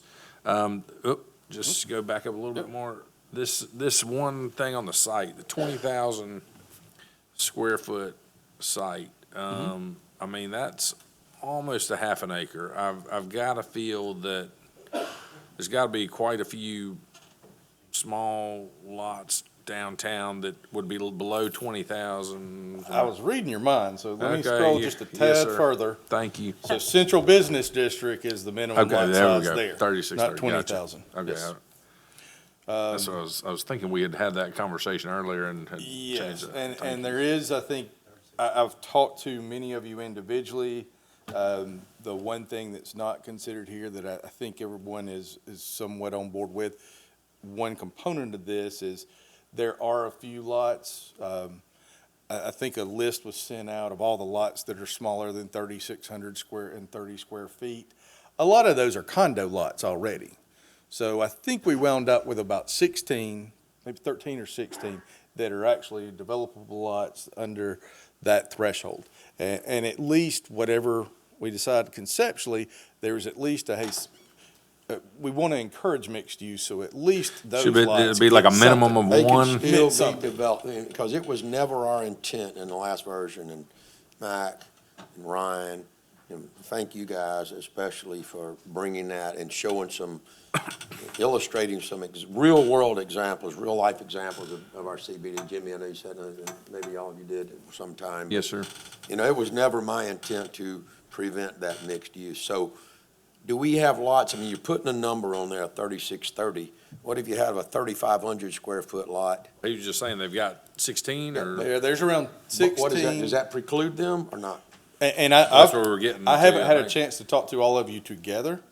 Yeah. Because it's hard to do that without a public meeting. Yeah, I I was gonna say, think it's all not of you are on board with at least having minimum of one even for at those least or lots something. that are underneath this threshold, they would at least have one, whatever you Something. want to land on. Yeah, I think my personal intent, council, was to preserve commercial retail in the CBD. And then if you want to put 1 unit or 2 units, so it's true mixed use, because I think it's great to have people living in the CBD, as long as you don't gobble it all up with single-family homes, which this mixed use does not do. My intent was for mixed use, and if you have a 3,000 square foot lot, it could be debated whether you could put 1 residence or 2 residents above it. You know, that could be debatable. But my intent was not to eliminate that at all. Yeah, I think I would encourage that, in fact. I agree. I would say at least a minimum of 1. So what this allows for, if you do the math on it, is up to 12 units per acre on a mixed use, or 3 units On per the quarter 2, acre. In On addition the- to the commercial on the In floor. addition to the commercial on the floor. But I think it needs to have at least a minimum of 1 mixed use unit allowed, 1 residential unit allowed for the dwelling. So if you wound up with a 25 or 100 or 3,000 square foot lot, you'd still have the ability to do a commercial and 1 dwelling above it if Would that not you be wanted to. accomplished by eliminating the minimum lot requirement? And just say mixed use, subject to all the other restrictions, and so. It's one way to do it. Which was to the other gentleman's Right. point earlier. Or to round up. Right. Round up to the nearest whole unit. I was waiting on this. So, remember one thing in B2 and in the commercial, there are no lot size minimums. So, we did contemplate just subdividing a 3,000 unit lot into 10 units, and now you get 1 unit per. I just want you to look at what are we missing on that? Because it's pretty simple. Yeah. Do you solve it with density? Is it that simple? For this particular Yeah, item. this particular. Yeah. In the CBD only, with mixed use.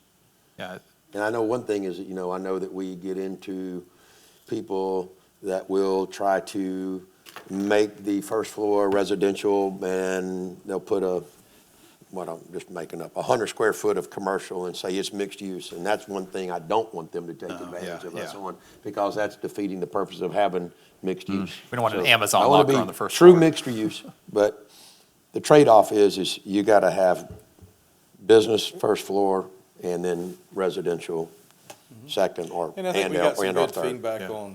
on a few of the things. yeah, I'm with you on that. With the commercial component, we had 90%. If we want to look at that ratio, but Yeah. we kind of took in some other regulations of places that Yeah, were mentioned as successful. What in- if you in said adoption. I don't know, I hate to get back in that whole minimum discussion, but if you have a minimum and say, well, if you have a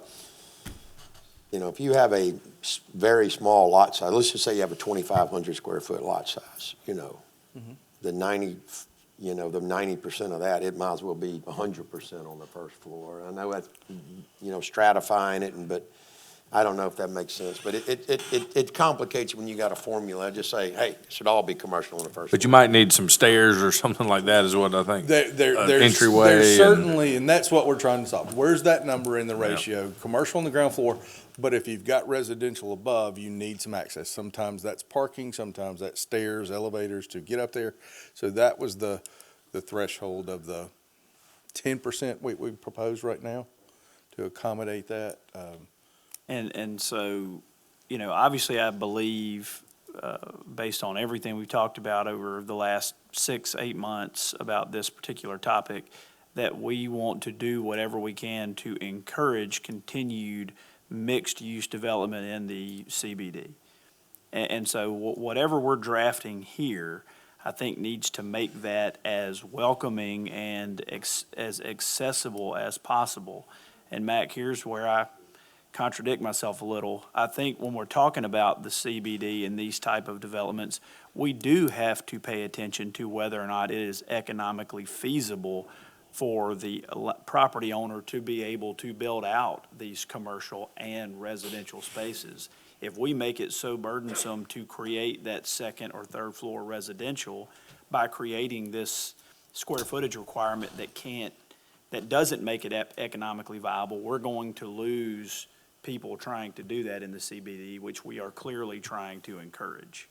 So we've got to figure out whatever formula here, whatever the language is that we're talking about now, to make that a viable alternative for people to continue to do downtown. So I'm thinking, what if you just round up fractional units to make them a whole unit? For example, if you had a 4,500 square foot lot area, that would allow for two, using this same 3630, that would allow for 2 units, residential units.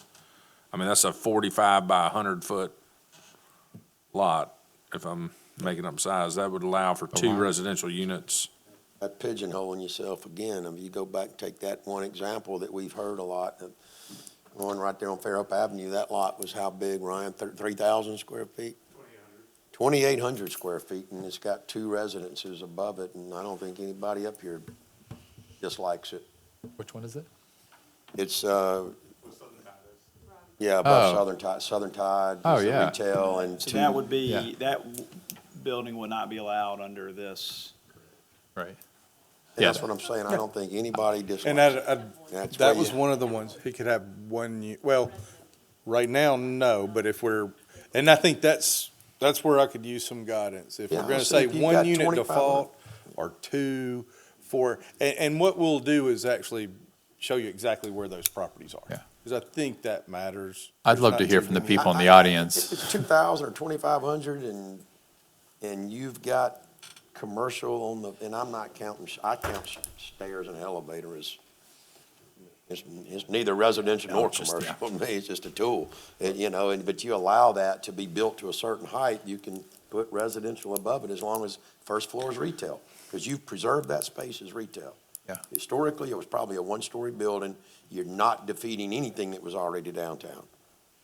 Yeah, I think I'm agreeing with Jack and Jay here. We want to encourage this 100%. Looking to the experts in the audience to help us understand how you encourage that and not discourage, because I'm hearing it's a lot right now, as proposed, is discouraging. But want to make sure that in the CBD, which is a unique district, we want to make sure that there is allowable for higher density, and so that it is feasible to have commercial, regardless of lot size, commercial and residential. And, here it does say in the CBD 3 stories. I know I heard somebody ask about that. I think that's very appropriate in the central business district So on to personally. that though, Josh, to piggyback, I think the hard part is if you have that very small lot size, 2,800 square foot, and let's just say they agree, we want to put retail on the first floor. How many units do you allow above that now? You could chop it up into, some 300 square foot, little efficiency I think condos and make them all Airbnb. You might have, Yeah, Oh, to and I your think point, that's- that needs to be. yeah. so that's kind of what I think should be Yeah. debated. Yes, I agree. Right. Yep. Well, why don't Because we? you got parking and you've got density and you got all that Correct, to worry about. which is Now why you're that was getting- Now contemplated. you're going full bore against how much density. Like, we don't mind mixed use, but kind of to a point. Yeah, Right, true. so maybe You don't want now's a 30 good time studio to, apartments. And roughly, just to Here. kind of give you a number, as Necessarily. proposed, we can certainly change it. But that adds another 500 Units mixed-use downtown. residential units to CBD, as proposed. That is with the parking requirements. Because that's the other thing that'd be limiting, Well, right? mixed The use parking doesn't have- Just from a requirements. density standpoint, the Just way like it's written one would allow, per and that's unit. really looking at properties that would be, are more likely to be developed, not just. I don't know whether you do it units per floor, there's something we need to help with. That's where we yeah. need to work on Yep, this. I agree. well, why don't we open the floor and just see what the audience has to say, maybe get some good ideas. Well, this comment goes back to what I was saying about the density, so, y'all just hit a good point. Why would you limit a CBD property to 3,600 square feet? It makes absolutely no logical sense. You don't put a limit on it, you put a density limit on there, and you don't, and same with same with townhomes and same with multifamily. In multifamily, you're saying, oh, you gotta have 20,000 square feet. No. You put a density on there, and that density tells you how many lots or units, it may not even be a lot, how many units you get on there, and it resolves all your problems. And then Jack was like, how do we determine how many units? Well, it goes back to being a puzzle. You say you don't limit the units on there. But you say each unit, if it's a one-bedroom, you have one parking spot. If you have two bedrooms, you have two parking spots. It becomes a puzzle. Now us, the architects, the developers, we have a puzzle to solve to see how many units we can get, because you're going to be limited by parking. It's the same with commercial. If you have a certain size piece of property and you want to put commercial there, you have parking requirements, and all of a sudden you get that sweet spot where you have enough parking for your site. Anyway, that's how you solve it. If you It's did the pretty parking easy. by bedrooms, that might be more restrictive than the Well, we talked about 3,600. that a lot, because if you put one unit up there and it's a one-bedroom, you're gonna only have to provide one parking spot. But if you build a five-bedroom unit up there, Five parking and it's spots, one right. unit, and you only have to provide one parking, you're creating a parking issue. Yeah, you Yeah. are. Well, whatever the That's true. parking ratio it is, whatever you said it was, will determine how many units you can get there. And Correct. like the one y'all talking about, right now, if this gets passed, they can't do that. And everybody's like, well, that doesn't make a lot of sense. It's kind of an unintended consequence. So I would take all of the requirements for lot size, just like I say, multifamily, y'all got an acre. Some of these other things, 20,000 square feet, and y'all keep talking about the CBD. But every rule y'all make that cover the CBD affects more property outside the CBD. And I keep hearing some comments from y'all. I think y'all are forgetting about that. Because there's some small properties here, even within downtown Fairhope, that's not in the CBD, and you're preventing those people from developing multifamily as well. I mean, not multifamily, Mixed but use. mixed use as well. So y'all got to be real careful about this. And you say, well, how can we? Well, we got experts here that live in Fairhope, and I wish you give us more than 3 minutes to help y'all Well- decide this. So Well, anyway, Well, you've had about 12. I want to ask about 5 minutes more. yes, sir, Lee. I just say one real quick thing. You know, with this, if the square footage bothers you too much, you can always look at the parking requirements and tweak those. And that's where, I think that's what Trey was just saying yeah, as and well. I agree with Trey in that. I disagree that what you do for the CBD, you have to do with everything else, because, you know, we can make these ordinances just for the CBD, and we have. I mean, this is not, does not necessarily have to go everywhere. But basically, you have properties that have buildings on both sides and a building in the rear, in which case with the parking requirement, they can't get a single upstairs apartment because they don't have a way to get a parking space. On the other hand, you have a piece of property like the old hardware location where you've got an alleyway coming in and they can get 8, 9, 10 cars right behind it. So a lot of times a piece of property itself will determine, how many units you can get upstairs. You might want to restrict it somewhat with that, but you do have a certain governor already based on just the parking itself. And that might be another way to control it. All right, thank you. Yes, sir. I thought we had a conversation months ago about good cars and bad cars downtown. And good cars right now apparently are an office or a restaurant. There's no limit. Bad cars are residential cars. And what if we just let the parking be, the CBD is a very dense, special part of town. It's our hallmark, our identity. And we're using parking to regulate the density of the buildings, and we also have floor area ratio now in the ordinance, and we also have some other restrictions in this next section. If hearing y'all say we want to incentivize that, well, that's not, obviously that's what needs to be tweaked in the ordinance, but why are some cars better than others? Why is somebody that drives downtown to work in an office, parks on the street all day, worse than somebody that's living downtown? I would ask you that, because I'm heading towards, let's get enough parking spaces somehow and a parking deck or other parking. Yeah. And get out of the parking business. That's a suggestion. Well, I think that's part of the long-term strategic thinking that we know we've got some parking that has to be addressed. Because if you're talking about who's more valuable, an out-of-town vacationer coming for a wedding is going to spend a lot more money than me brown bagging it to lunch on a Tuesday, I don't. Yes, sir. What does John Bethea have to say? I don't think we have a parking problem downtown. You can go up there right now, there's 100 parking places. You can go there right now. You can find a place anywhere in town to park right now. I have 2 or 3 apartments uptown. The people don't even live here. They come here every now and then, just on weekends. And so, they're hardly ever there. I have a venue, they go downtown, 100 people park. Y'all let them do that, then all these offices, all the people park down there all day long. They take up all the parking spaces. Yeah, they're just parking at Greer's. Any So- thoughts on the density part of the mixed I think you use? need to leave the height at 40 feet.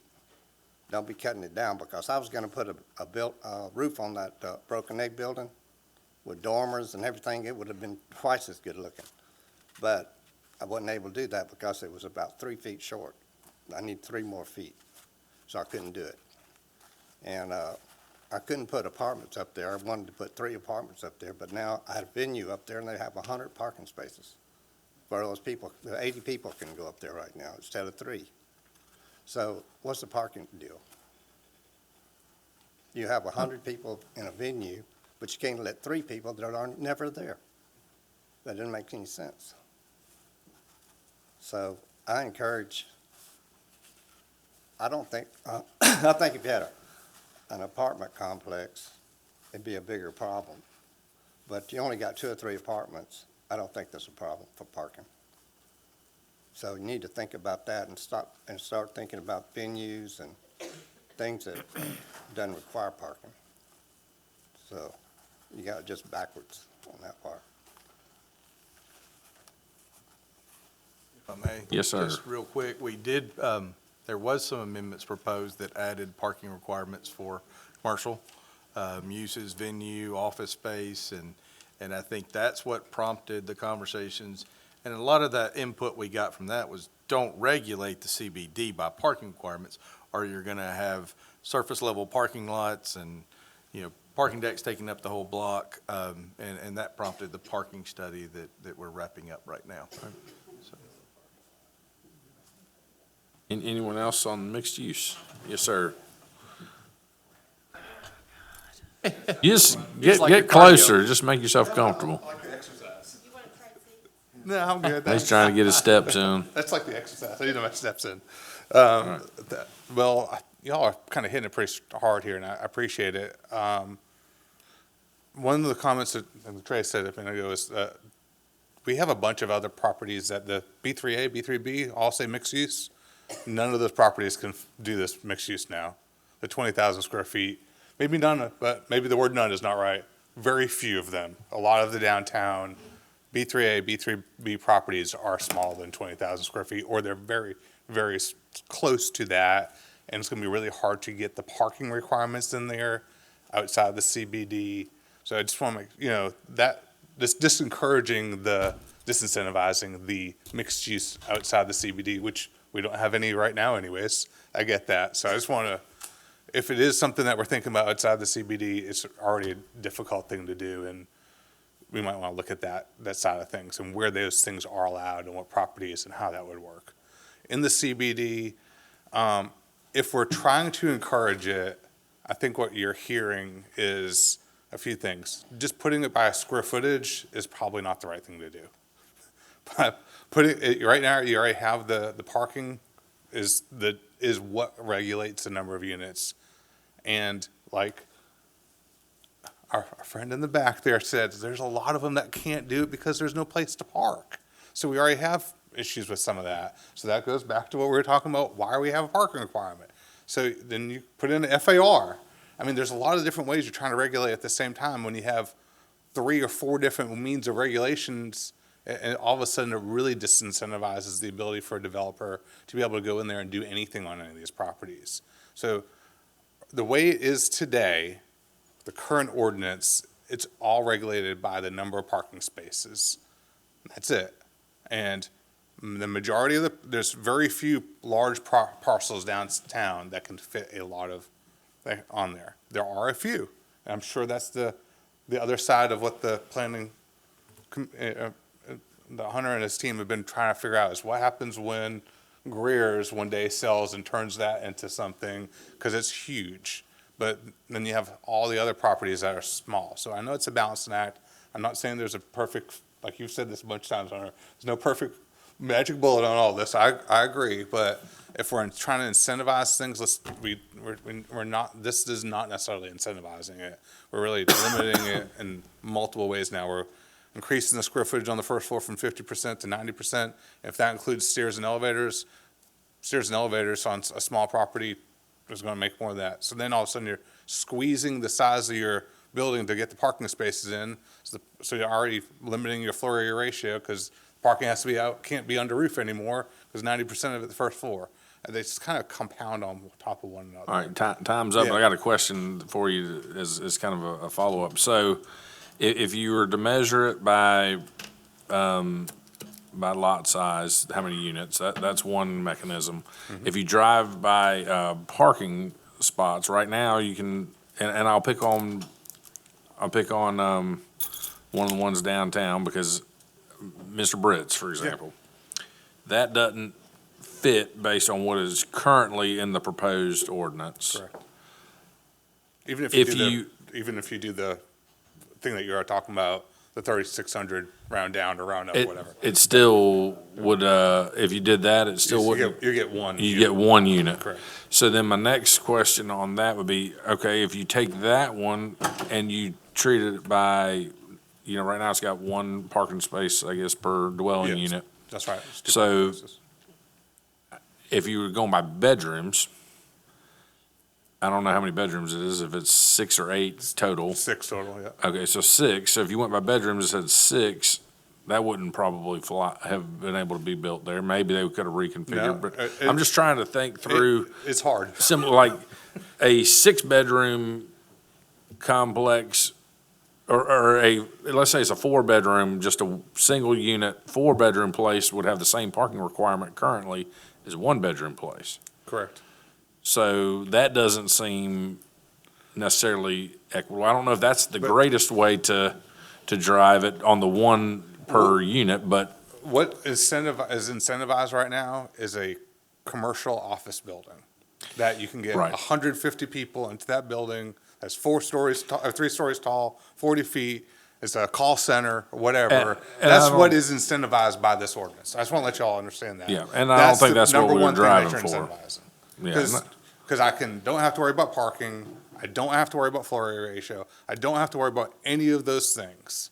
The only thing you're worried about with that is how big of a building you can fit on there. So that's what our ordinance, I think if you're trying to incentivize mixed use, you need to say on the first floor, this is the uses we want on the first floor. And then these are the uses we are incentivizing for the upper floors. And we take away the parking requirements and we put that into a parking deck, or we have there's lots of ways to, offset parking pieces. And I figure out the ideas of how to offset the parking. And a lot of these people that are, like you said, that are coming to these downtown units that if they're rented out, yes, they might be parking on the street for the weekend or for overnight, whatever, but they're spending a ton of money downtown. Those are the people that are coming to our town. They're instead of staying at Mr. Gammon's hotel, they're staying downtown. I know. They're staying downtown instead. So that's the balancing act that we that we need to kind of think about here. That's Well, all I'm saying. and I think that's why I'm we're not here trying tonight. to- We know that as proposed, we've got some holes and things that we want to address. So we're here to hear from y'all. It's gonna go back to Suggestions. density. I'm sitting here running the numbers through my mind, and as I go and say, well, if the lot's this size, then you can allow this much, on the, and I agree with you 100% decide on the, what you're gonna be on the first floor, what's allowed on the second floor, and if there's a third floor. And I said, well, do you allow 1 unit per, 1,000 square feet or 2,000? Then that just gets back to a density calculation. That's right. So you just come back to, and that's just, It- an it area might- ratio. It So- is the simplest.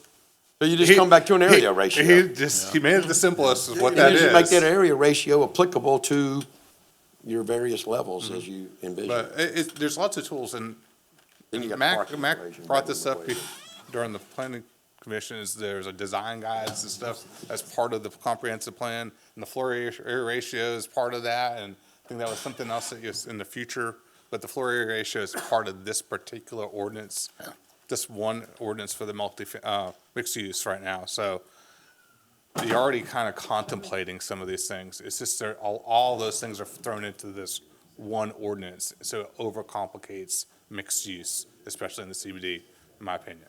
I'm just, Thank you, sir. Thank you. One quick thought. Yes, sir. Downtown in the CBD, if y'all are ever contemplating building a new parking deck or new city parking structure, as John said, do we have a parking problem or not? But if you are, assess an impact fee for parking instead of saying, and like do to it share per, with him what I just do, told do, you. do, do, do it per whatever unit you want, and that's gonna pay for your parking deck or something. Yeah, and that's all being talked about. I mean, we Yeah. had a parking study, and that's part of the conversation, so. I was wondering when you were going to come up. Hi, you knew I was going to talk. I'm Cheryl Stovall. I live in Fairhope, 417 Dry Falls Way. I just wanted to reiterate some of the things they've said. I think right now it's good the way it is. The mixed use for the central business district for B2, it allows right now 50% commercial is just about right to make it feasible to do some residential with it and to be able to have a place to park. We typically allow 300 to 350 square feet for parking for turnaround space and a drive lane and parking spots per unit. So if you take it up to 90% for commercial, you're not going to be able to put residential upstairs. Not really. Not anything nice, and especially if you're talking about anything 5 to 10,000 square feet. You're going to have room in there to turn around. So I think I love the idea of the building height at 40. Because, having nice units downtown, putting 10-foot ceilings, 12-foot ceilings, something like that, you're going to need the space and for the architectural design. So I think, I don't see why we're making changes there. I think it's already limited. Like they said, FARs, right now it's 2.25. So you're already losing 3/4 of a level because of that. So it's just 2.25 times the lot size. So it's reduced there, limited by the parking. And then if you start to, the parking, we usually try to get more parking when we're designing a building because of markability. So you're already limited too by the market if you only put one parking space. So you're limited all over the place. It's hard to make one feasible the way it stands. So, and we have some examples, if you'd like us to bring them to you to look at. Yeah, absolutely. Of some projects for lots down here, because we do it all the time. Yeah. That's just before our next meeting? Yeah. Thank Or you. maybe before then. Yeah, that's what I'm saying. Yeah. Yeah, Thank you. All right, anyone else wish to speak on mixed-use buildings? Council, any last thoughts on that before you're ready to move to the next? No, I mean, I think I agree with what Ryan said as far as, whether it's intended or not, what we are essentially attracting is, what fits best and is most profitable under this current. Right, office building. Is an Which office. is not what we're is trying a to drive. 4-story office building or 3-story office building, which is absolutely not what we're aiming to. And just a kind of input on that one, I believe it's the medical overlay where, okay, if you're doing office, and then maybe this is a step too far, because this is the balancing act, but is office limited to an upper floors? I think that was proposed, at least within amendment in the past. I can't remember if that was approved or not. It was before my time, but that may be a simple way to deal with that office is above the retail, restaurant, commercial, because when you just say commercial, you're going to get office and every component there. So maybe we need to think about that. Just to make sure I'm clear, you're saying make it a restriction that in order to have an office, you'd have to have a commercial on the first floor? Is that what you're saying? Or something other than just an office? I think what was proposed, and this was before my time, if you're going to provide office space, it had to be on the second floor or above. I feel like I can picture some though that are downtown that have office on the first floor currently and maybe residential above, so. That's just one option that was discussed in the past, but I do agree completely that it's actually prompted a lot of the conversations of not just allowing a huge office building with no parking, but also don't want to require a surface level parking lot for 100 parking spaces downtown. No, I agree with that. Okay. Next item is amendments to the planned unit developments, and I know we've probably got several different iterations here, so Hunter. So nothing, the PUD amendments here. One amendment had, or proposal had been just eliminating them Entirely, right? entirely. Yes. And I think it's, yes, that was, actually, I thought the most recommended in the conversation was just to remove them think it's a bad entirely. idea. But, Eliminate them. yeah, but PUDs, and I think there's a few flavors. I think the mission here, and part of the overall conversation was when someone is proposing a commercial PUD, then that commercial component needs to be built. A lot of the mixed residential PUDs that we have in the city, we never saw the commercial come to fruition, and much before my time. So that was when it's a PUD that required you. We also did require more documents on the front end within the PUD. So that was kind of restricted while we wrote this. And I think the mission there was have an alternative that is site plan driven, that uses the R1, R2, R3 for an alternate solution. But this was the language. Required 5 acres, commercial component had to be built, was essentially the details. And what I wanted to show here on the slide, this is the zoning that is PUD within the city. So I believe close to 25% of our area within the city limits are PUD or the TR district, which is essentially a PUD as well. And for the most part, most of those are just like a smaller size lot or setback or lot width. There are some good PUDs, but I hope we can get to a solution to allow those. If somebody's wanting to do 70-foot wide or different setbacks, we can do that without having to require the 3 pages of requirements for a PUD was the goal. When I think about PUDs, I'm thinking, it got to a point where maybe they were mostly being pushed for maximizing density, and that might be partly on the council for allowing those to happen, because we really do have the ability to say this is an individual proposed plan, we're going to allow it, but we want it to conform to however we want it to conform. I would say the PUD that's purely residential has some use, because I could see somebody saying, okay, well, I'm going to confine all the residences into half of this property. The rest of this is all green space, and I'm going to go high density here in order to provide a green space or a area that can be used. So I know having a commercial requirement may not work in every case. So council, I know y'all probably got opinions on this before, and I know we got. I think something that constituents with opinions. is similar, not really pointed out here, but the difference between RA and R1 is dramatic to me.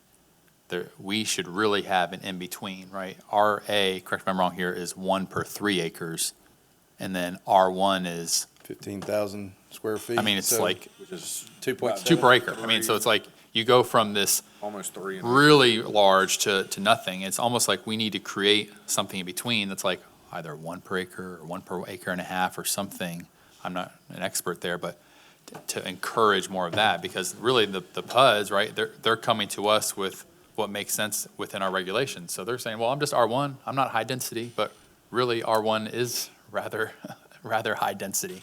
But because of our regulations, it doesn't look like it, right? Look, well, this is just the 1. I'm not a 6, I'm not a 5. Well, yeah, but to your point, you're slamming all these homes into such a small space, and I'm doing the lowest density outside of agriculture. So it's I almost think we need to create RB or whatever, I don't know, something that's more in between. I'm thinking of those lot sizes, maybe it's not exactly, but right by Three Circle Church, right there. I don't know if those are those 3 acre sizes? Those are 3 acre. That's Yeah, Trey's, 3 acres. states at the verandas. Yeah, they're states at the Those are verandas. 3 I'm thinking acres. something in between that, right? I think a 1 acre, 1 per acre, or 1 per acre and a half. I think the county has a 80,000 square foot you could do. Yeah. Yeah, that's So certainly. it's related, but not, I think, but just something, food for thought. Are you writing all this Council, down, I Hunter? have some strong opinions Sure. on these PUDs. I don't think it's something we should take out of the tool chest. I think that it's a valuable tool because you have all these weird shaped lots and all these things that are gonna just be, wasted spaces if you can't do anything at all. And some will just be, nothing at all. People try to sell that to the city when it's nothing but a ditch and they can't do anything. They all say, y'all wanna buy it? There may be some of those, but I think it's important to keep this in the toolbox. I would say to the council, and I'd say to staff too, pretty sternly I'd say it, and to the planning commission, where's Lee? Where'd he go? Well, he's gone. I can't tell you how many times I've had He's gone to the gym. staff and the planning commission say, but it's allowed because it's a PUD, and I would just say no. Just say no. If you don't like it, just turn it down. And then if you spend $1 million getting those plans together, tough. That's your problem. That's You right. spent all that money getting an architect to put that together, and you should have probably asked our opinion first, because no is the answer. And that's how you control what goes on in a PUD. But I've heard the planning commission going, they recommend approval because it's allowed. Well, hell, everything's allowed in a PUD. So don't come to us and say we recommend approval. If you don't like it, planning commission and staff, say you don't like it. And council, if you don't like it, vote no. And that's how you control PUDs. Very simple. Vote no. Down this way? I just feel, I'd like you to be a little more clear on your position. No, I agree with you. I mean, on just about everything you said. I mean, I think we've kind of got a bad taste in our mouth for PUDs in general because of kind of how they've been used or abused, maybe is the better term. We allowed them to be. That's right. And so the only way to fix that is either from the council, the staff, or the planning departments or planning commission's perspective, which I think we absolutely have the ability to do. We just have to do so and be more aggressive with it moving forward. Yeah, and Hunter, I know that you kind of look at rules and regulations and it fits, so you have to say, we recommend maybe approval, but you kind of have an idea of what the mayor and the council wants, and Lee, and they kind of know how we want to grow, and if it's got a bunch of components in there we don't like, say, man, I don't know if in good faith we can recommend approval. But council can say no. Well, and probably the biggest challenge we have with PUDs right now is we've set up a set of requirements that are required to just submit an application. And a lot of we don't want to have to do that, is the challenge, to even get an application in the door. But some of these requirements that you've put in there to increase green space, and maybe if it's LID techniques, maybe you don't make it so easy. And I think we think of large PUDs, but the ones that why we don't want to take them out of the tool chest is not because of large PUDs, it's for the small PUDs, I think. That's where we have trouble, the large PUDs. You can say you got 1,000 homes in there and it's 200 acres. No, but anyway, I've said enough. All right, at this time, let's go ahead and open the floor. I'm sure we've got some good suggestions. one more time. Yes, sir. Come on. This is like 20 3 minutes. Hey, this is why we had to do wanna it make sure you've per got your item, because time. everybody's gonna have something Okay, per so item. the PUDs to me is my most passionate topic here because I've done many PUDs over the last 30 years and done some good ones. I agree with you, Jack. It needs to be in the toolbox, and it also it's nothing in there allows it to happen. So we can ask for any possible thing we want, and y'all can say no, and that's fine. However, we need to leave in the toolbox. So One of the problems is the reason we ask for PUDs is because the current regulations, we have cookie cutter subdivisions, and you have a lot of them because no one wants to go through a PUD because it's a rezoning and it takes time, and y'all have got to do this. Hunters even told me one time, I think I'm going to increase the size to 5 acres. I said, why? Because it is too much work for the staff to do this. Well, I'm real quick going to go back. If you were to zone just by use and density, you would get rid of 90% of the PUDs out there because you can go in for do that. So the reason we go in there is to have multiple lot sizes. That's one of the main reasons. The other reason is setbacks. I don't like 40-foot setbacks. I want to bring the houses closer to the sidewalks. Not necessarily right up on the sidewalk, but have a more cozy feel. And it also is, I don't think that the limit of the size of the unit, going back to all these other things y'all doing, don't limit it to 5 acres. Put a zero, there should be no, because there's really more reasons to have PUDs for smaller properties than they are big ones. So please take the limit up, not even 3 acres, 0 acres, anything. So number 2 is the commercial requirement. I'm going to use my development at the Verandas, which was a PUD, actually was a village development approved through the city of Fairhope. And I have 238 acres, take out the wetlands and say my commercial's a third, 33%. I'd have to have 75 acres of commercial development. A public shopping center is, you put all those new publics that have been coming around here, they're on about 25 acres. That means I've got to have 3 public shopping centers built immediately before, and that doesn't make any sense, okay? Take that requirement and then say, oh, well, okay, 33% is too much, let's just do 10%. No, take the requirement for commercial out. I don't want commercial at the Verandas. Rance Reel did the Waters. He didn't want commercial there. Jason Tickles did one down in Point Clear. He didn't want that. And those are some really nice subdivisions. Take that requirement out, please. So those are the 2 big things: the limit of the size, and then that part of it. And that's about it. And the way to Well, you got 5 seconds left. and the way to get rid of 80% of the PUDs is to zone by density, and you wouldn't even have to worry about that because the only reason we're coming for PUDs is not for increased density, but have various lot sizes and different things we want to do. And I think some of us have done a great job. There's a few that haven't, but I hope don't penalize the ones who are doing good jobs, for the other guys. Thank you, sir. Thank you.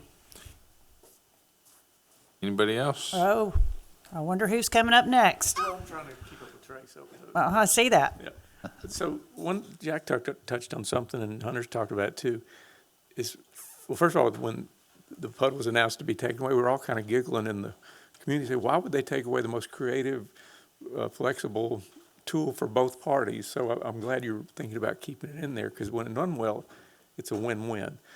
And the comp plan is full of cooperation narratives and partnering and things like that. But Jack touched on something that's really important for all of us is how do we get to a point in this rewrite of all this where the landowner can have some comfort level that as they go down the path, that they're not heading into a $100,000 dead end and having come to the council and Jack say, I just don't like that PUD, I'm voting against it. Well, there's got to be some standards, and the comp plan has lots of stuff in it already that would let the applicant know that he's doing what you want. So I hope we can find a way to enhance the PUD process where preliminary approvals are pretty solid, because right now we front load it and do all the dadgum engineering down to the last drop of water before I even know if it's going to be approved. I'm going to give you a number. Okay. Just don't hold me to this, please, but we've tossed out density numbers, and this is more applicable to larger tracts of land or larger PUDs. And the way we have kind of derived this back of the envelope is how much land is undeveloped. What do we want our population to be? And, you could have 5 different people up here and they could have all, maybe everybody in the room has a difference of opinion, but like we say, the number one thing we hear is slow the growth and, no more people. And we're not, once again, we're not anti-development development, but we do want to listen to the people, and we do want to manage the growth. And so we've talked about what can we, and even a lot of our infrastructure studies have assumed so much infill. So some of the numbers that we land on is at 2.2, 2.5 units per acre.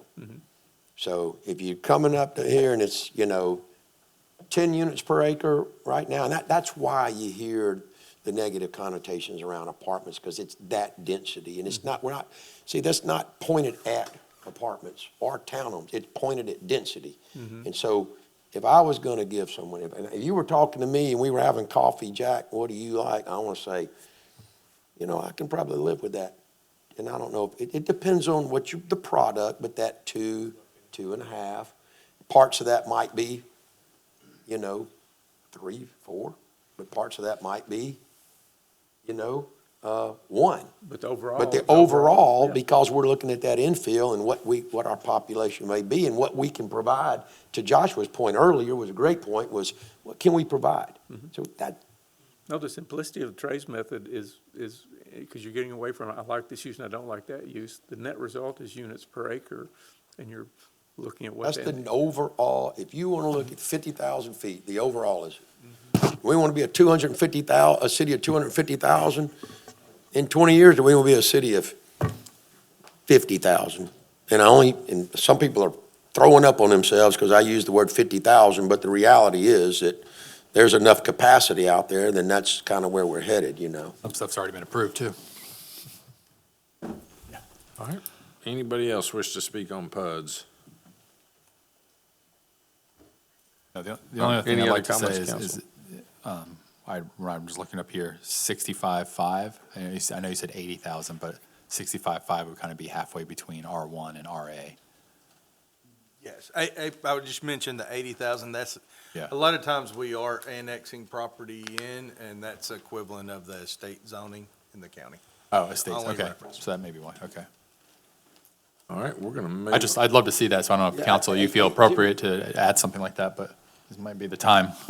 I did have one more comment on Yes, on sir. the minimum, and I hear the zero, and I'm hearing you loud and clear on the zero size, but then again, I do think that if you have 15,000 square feet, if you have a half an acre, what's the feasibility to do a PUD? So I don't know, just to keep, I'm doing 2 projects in Mobile in the last 2 years that would fit that, and I couldn't do that project here today, and I have people all week long tell me how great the projects are. And are they like a half an I would acre? love to have them here, and I can't do it if it's. Can you send us those projects? Is it like a half an acre or a quarter acre? We Or? want half acres, but, but sometimes it's not also always about lot size. It's I about understand. I'm just trying to think of something. Let's say the 2,800 square foot example we used earlier, mixed use. We're going to turn that into a PUD and then have to go through all that exercise. And that's what's. There's got to be some limit on that, maybe, as we're talking. Yeah.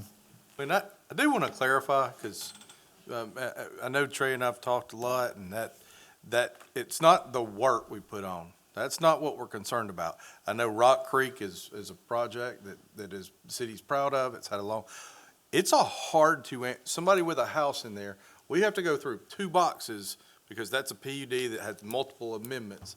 You have to go through 2 boxes to find a simple answer sometimes to give that. So it is a more laborious. That doesn't mean they're not worthwhile and we don't keep doing them, but it's more about what the efficiency of property owners are that we were concerned about. If it's just 75-foot wide lots instead of 75, I think we can have an alternate solution.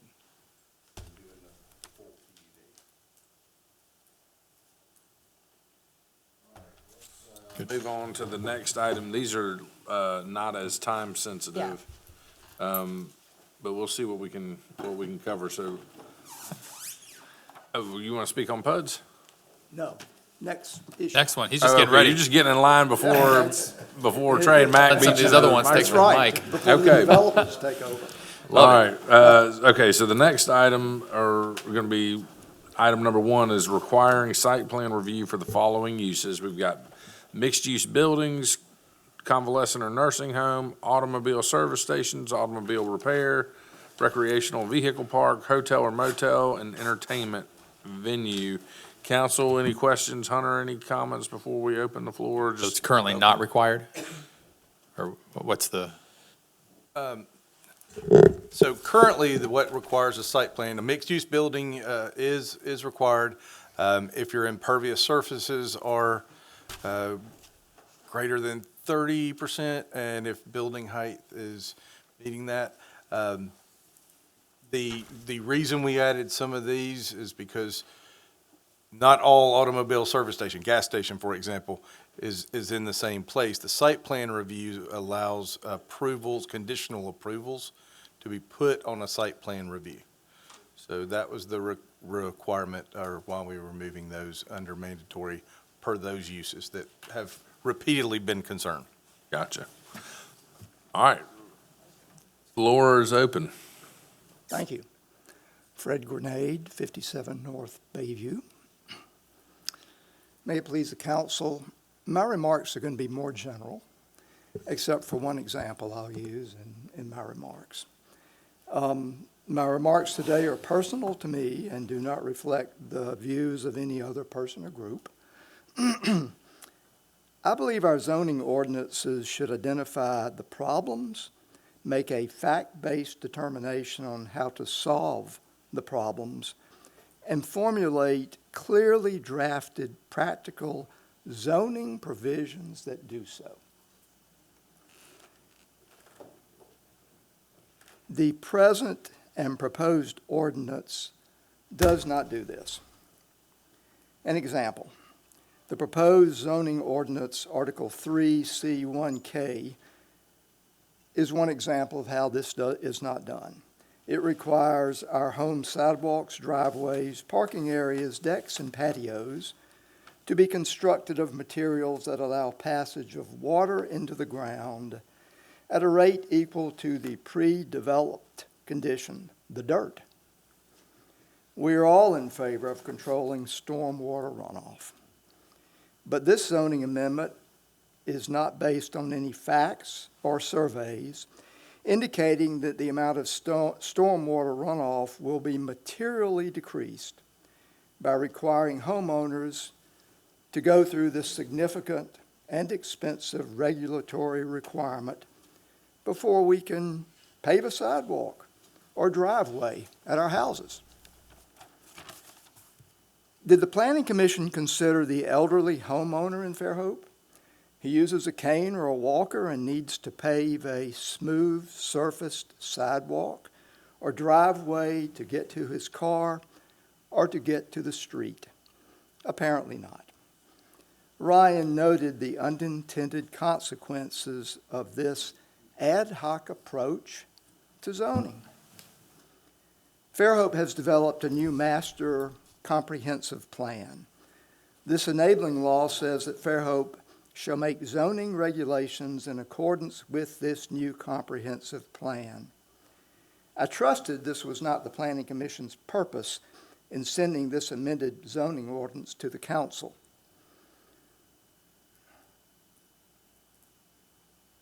Because this amended zoning ordinance is insufficient to do this. By the way, certain of the proposed amendments in the ordinance and on the agenda may be contrary to the comprehensive plan. If so, they may not be lawful.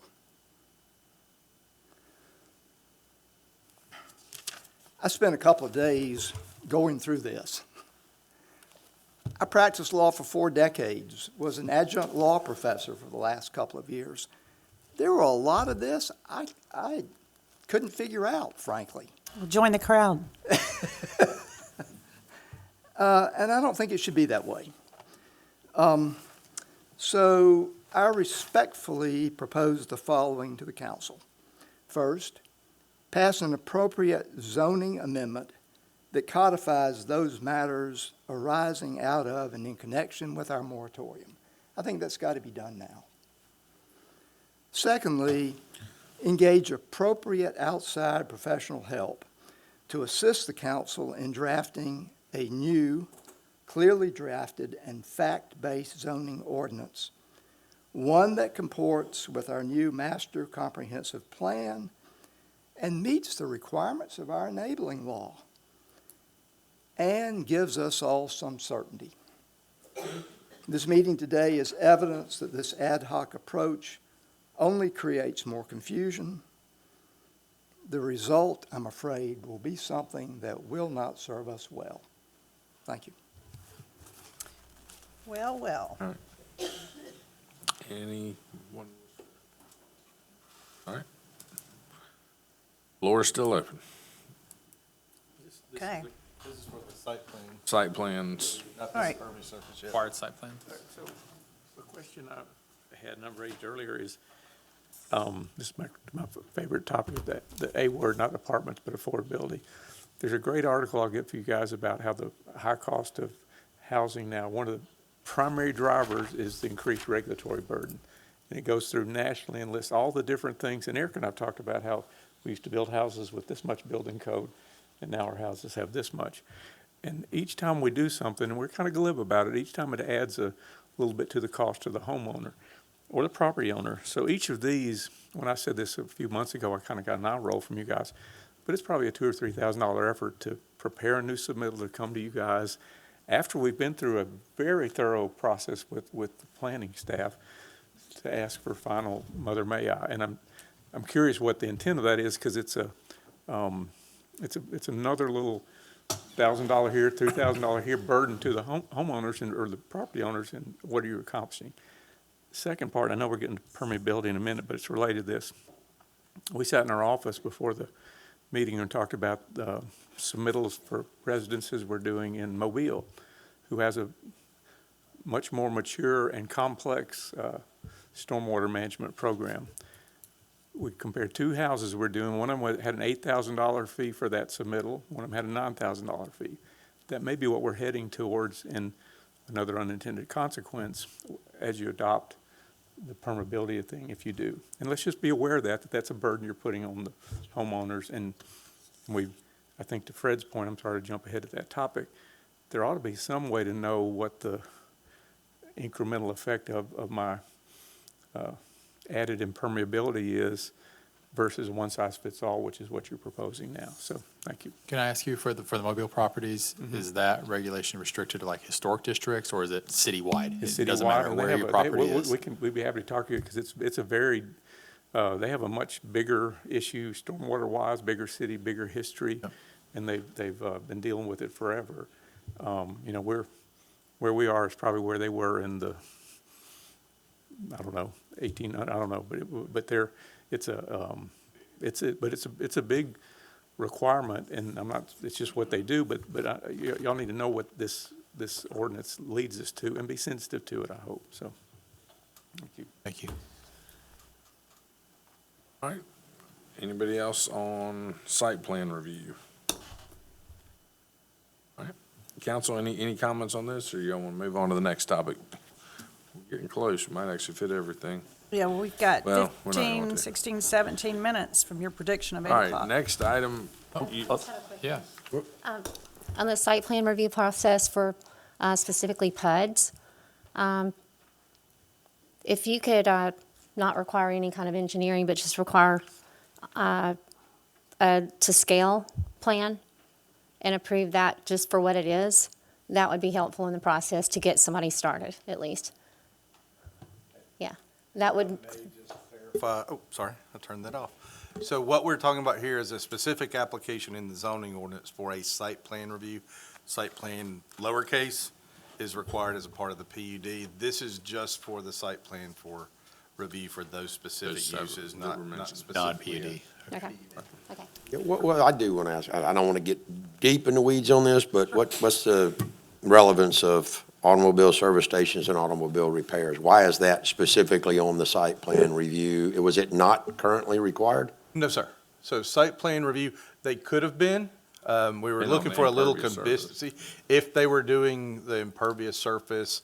But if they were not, it would not come for that review. Okay, so you're just adding it to the requirement, is all, simple, that's simple. Yes. Okay, And we have. that's all I wanted to know. Yeah. if you've been on Facebook, there's 2 in the Board of Adjustment agenda tomorrow night. Right, 2 new gas stations. That's It would review- have come, that, we're looking for that. yeah. For, the difference there is with that commercial use, you can review it through a site plan review and look at the site and its location in context. Remember, we've had this conversation about zoning changes and whether straight zoning changes, can we make conditions on it? We can under a site plan review for those uses that concern us or could concern us. That answers my question. All right, the next item, item number 2, under the second section is impervious surface limitations within residential zoning districts. And that's, We had a couple already discuss Yeah. this. I want to be, there are tools out there where this is happening in the county. So all those areas right adjacent, they have these similar requirements. It doesn't necessarily require $8,000 for fully engineered plans.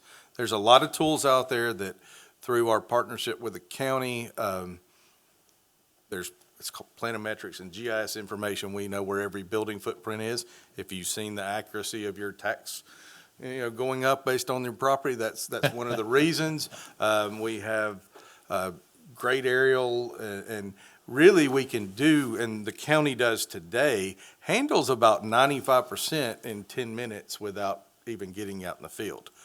There certainly will be some, it's kind of hard sometimes to tell between what's pavement and what's gravel. So there will be some field trips to kind of get out and look at that. But, that was what we were thinking about there, and just wanted to put that process in perspective, that it doesn't require fully engineered or surveys of every component of every property. How much more or less restrictive is it compared to the county? I believe we're exactly the same. Exactly the same. and a lot of these. And equivalent. I know the RSF2 versus R2, the 15,000 square foot lots and the 10,500 square foot lots were the same. And I think a lot of the issues in general that we're addressing or we're seeing, it was some type of an effort on council's behalf to ask planning department to address density, address stormwater runoff. Sure, there's some unintended consequences through that process, but we definitely have a stormwater runoff issue in town. We hear about it a lot. We deal with drainage issues all the time in council meetings, and projects, so we know it's an issue. I think, the desire to take some type of an action is maybe in hopes to get in front of this so that we don't wind up where Mobile is with $8,000 and $9,000 drainage submittals projects that we're trying to avoid. So I think we're just trying to get in front of some of that now. Did we maybe propose something that swings a little too far, is too restrictive? Maybe so. We'll see on. Certainly there was a conversation, Councilman Gammon, I think you even asked, this certainly might make sense where we have a known issue. Properties that have been around for 80 years, 100 years. But it also applies to new subdivisions. When those detention and stormwater systems are being designed, they're not designed with the whole site being impervious, or each lot. There's some numbers plugged in. I know Eric and I have talked about solutions. There is a component I kind of agree with, and we've debated this. Sitting in the zoning ordinance, that becomes a hard and fast rule.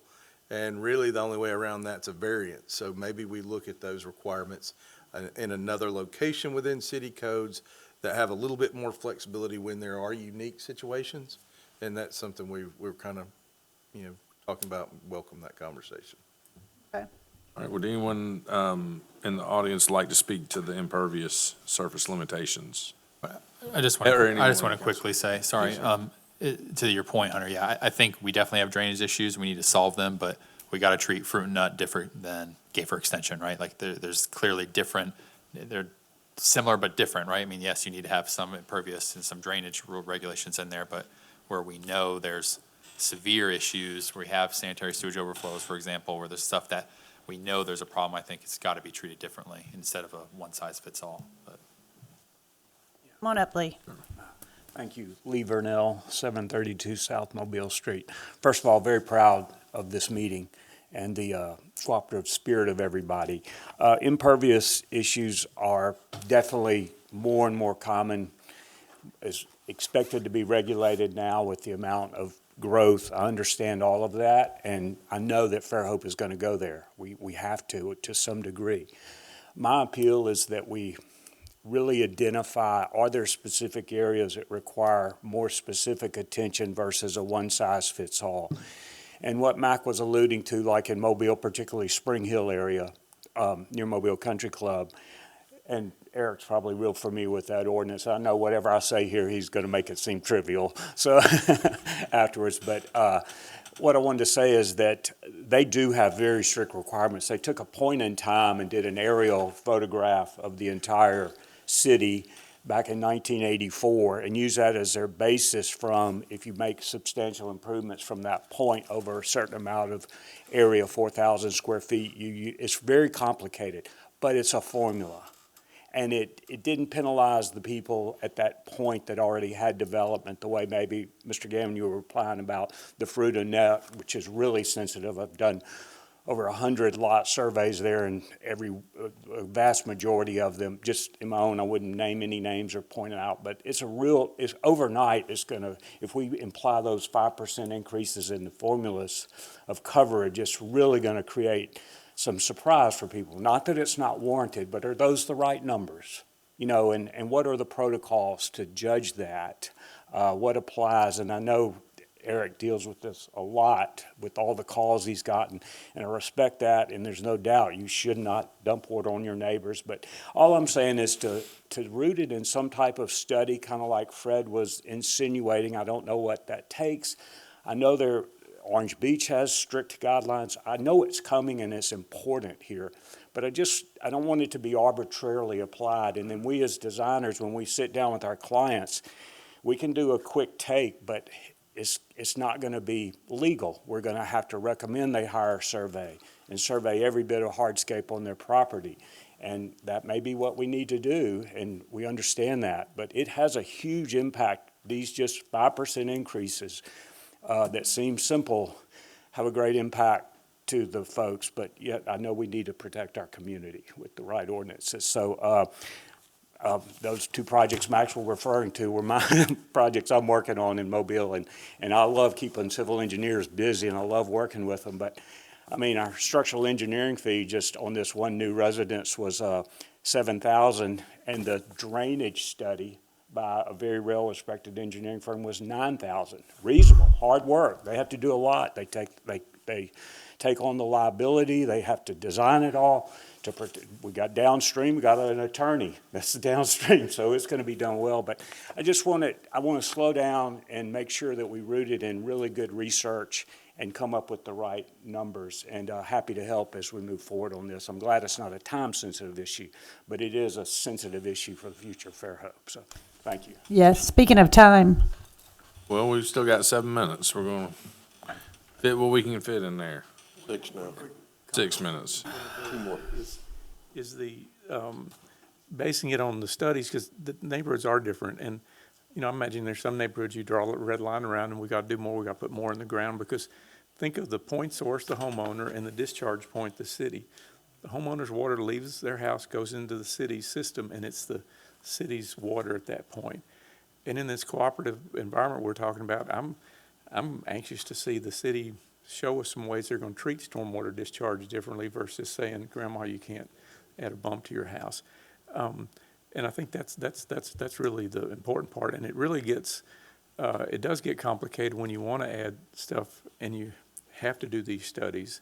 And so I hope y'all can slow down. I thought it was curious, a council meeting ago where y'all are just now doing a grant to hire a person to write your or do something about your stormwater regs. So maybe we got by grabbing this number early, we've got the cart before the horse, and it needs some more study. So, May I ask you a question? Y'all do a lot of stuff in the county as well.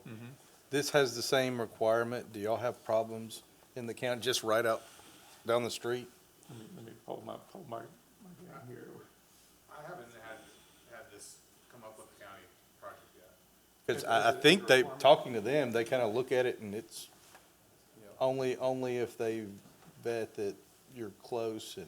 Have you seen a requirement for it? No, I'm saying, like, I haven't had them, we haven't had a project where that has been an issue, and I haven't heard it from that perspective. But I think that also, when we're doing county property projects, the larger scale lots, we'll call it state lot size, where percentages are not the same issue as they are. It's a small lot problem, but that's what really hurts. Yes, sir, Eric, Hey. you got a comment for us? Hit my timer. No, I just, let you know, we are in the middle of a stormwater management, study right now. We've got consultants that we're working with and trying to put together a full stormwater management manual for the city. But I want to reiterate, because I know a lot of this has been planning and planning commission type stuff, which I'm listening to as a commissioner, but this is something boots on the ground that I deal with every single day. We have got to have something that will govern or limit the amount of impervious surface. I mean, we hadn't had rain in 6 weeks. I have legitimately had a half a dozen conversations in the last 10 days with people about drainage concerns. And they're concerned about what's going to happen when it rains. Right now, we've got instances where we have builders that are coming in and radically changing the topography of a lot. Then you build your house, you have your driveway, your parking pad in the front, your pool deck, your outdoor living area, your swimming pool, all of this, and it is wall-to-wall impervious surface, and I'm requiring them to hire a civil engineer to design a site-specific stormwater plan, and they're spending thousands of dollars doing that. So it's one thing or another, because they have a right to develop their property, and I'm actually a big respecter of personal property rights. But what they don't have is the ability to go and redirect and change the topography and take up all of the green space and flood their neighbor out. And we get those calls constantly. And that's been through, 20 years of being here listening to those complaints. So however we choose to do it, with the management manual or with the proposals that Hunter's talking about, I just want to reiterate to the council that we need to have something in place that we can use to help govern this, because it is a real problem. I hear Sir, you. thank you. All right, it's, we only got a couple minutes, so I think at this time, council will go ahead and close the floor, and I'll just say, this is gonna be an ongoing process. I mean, we're gonna try to come back with some items addressed, buttoned up, but as y'all can tell, 3 hours, we didn't make it through the list. This is just the first list.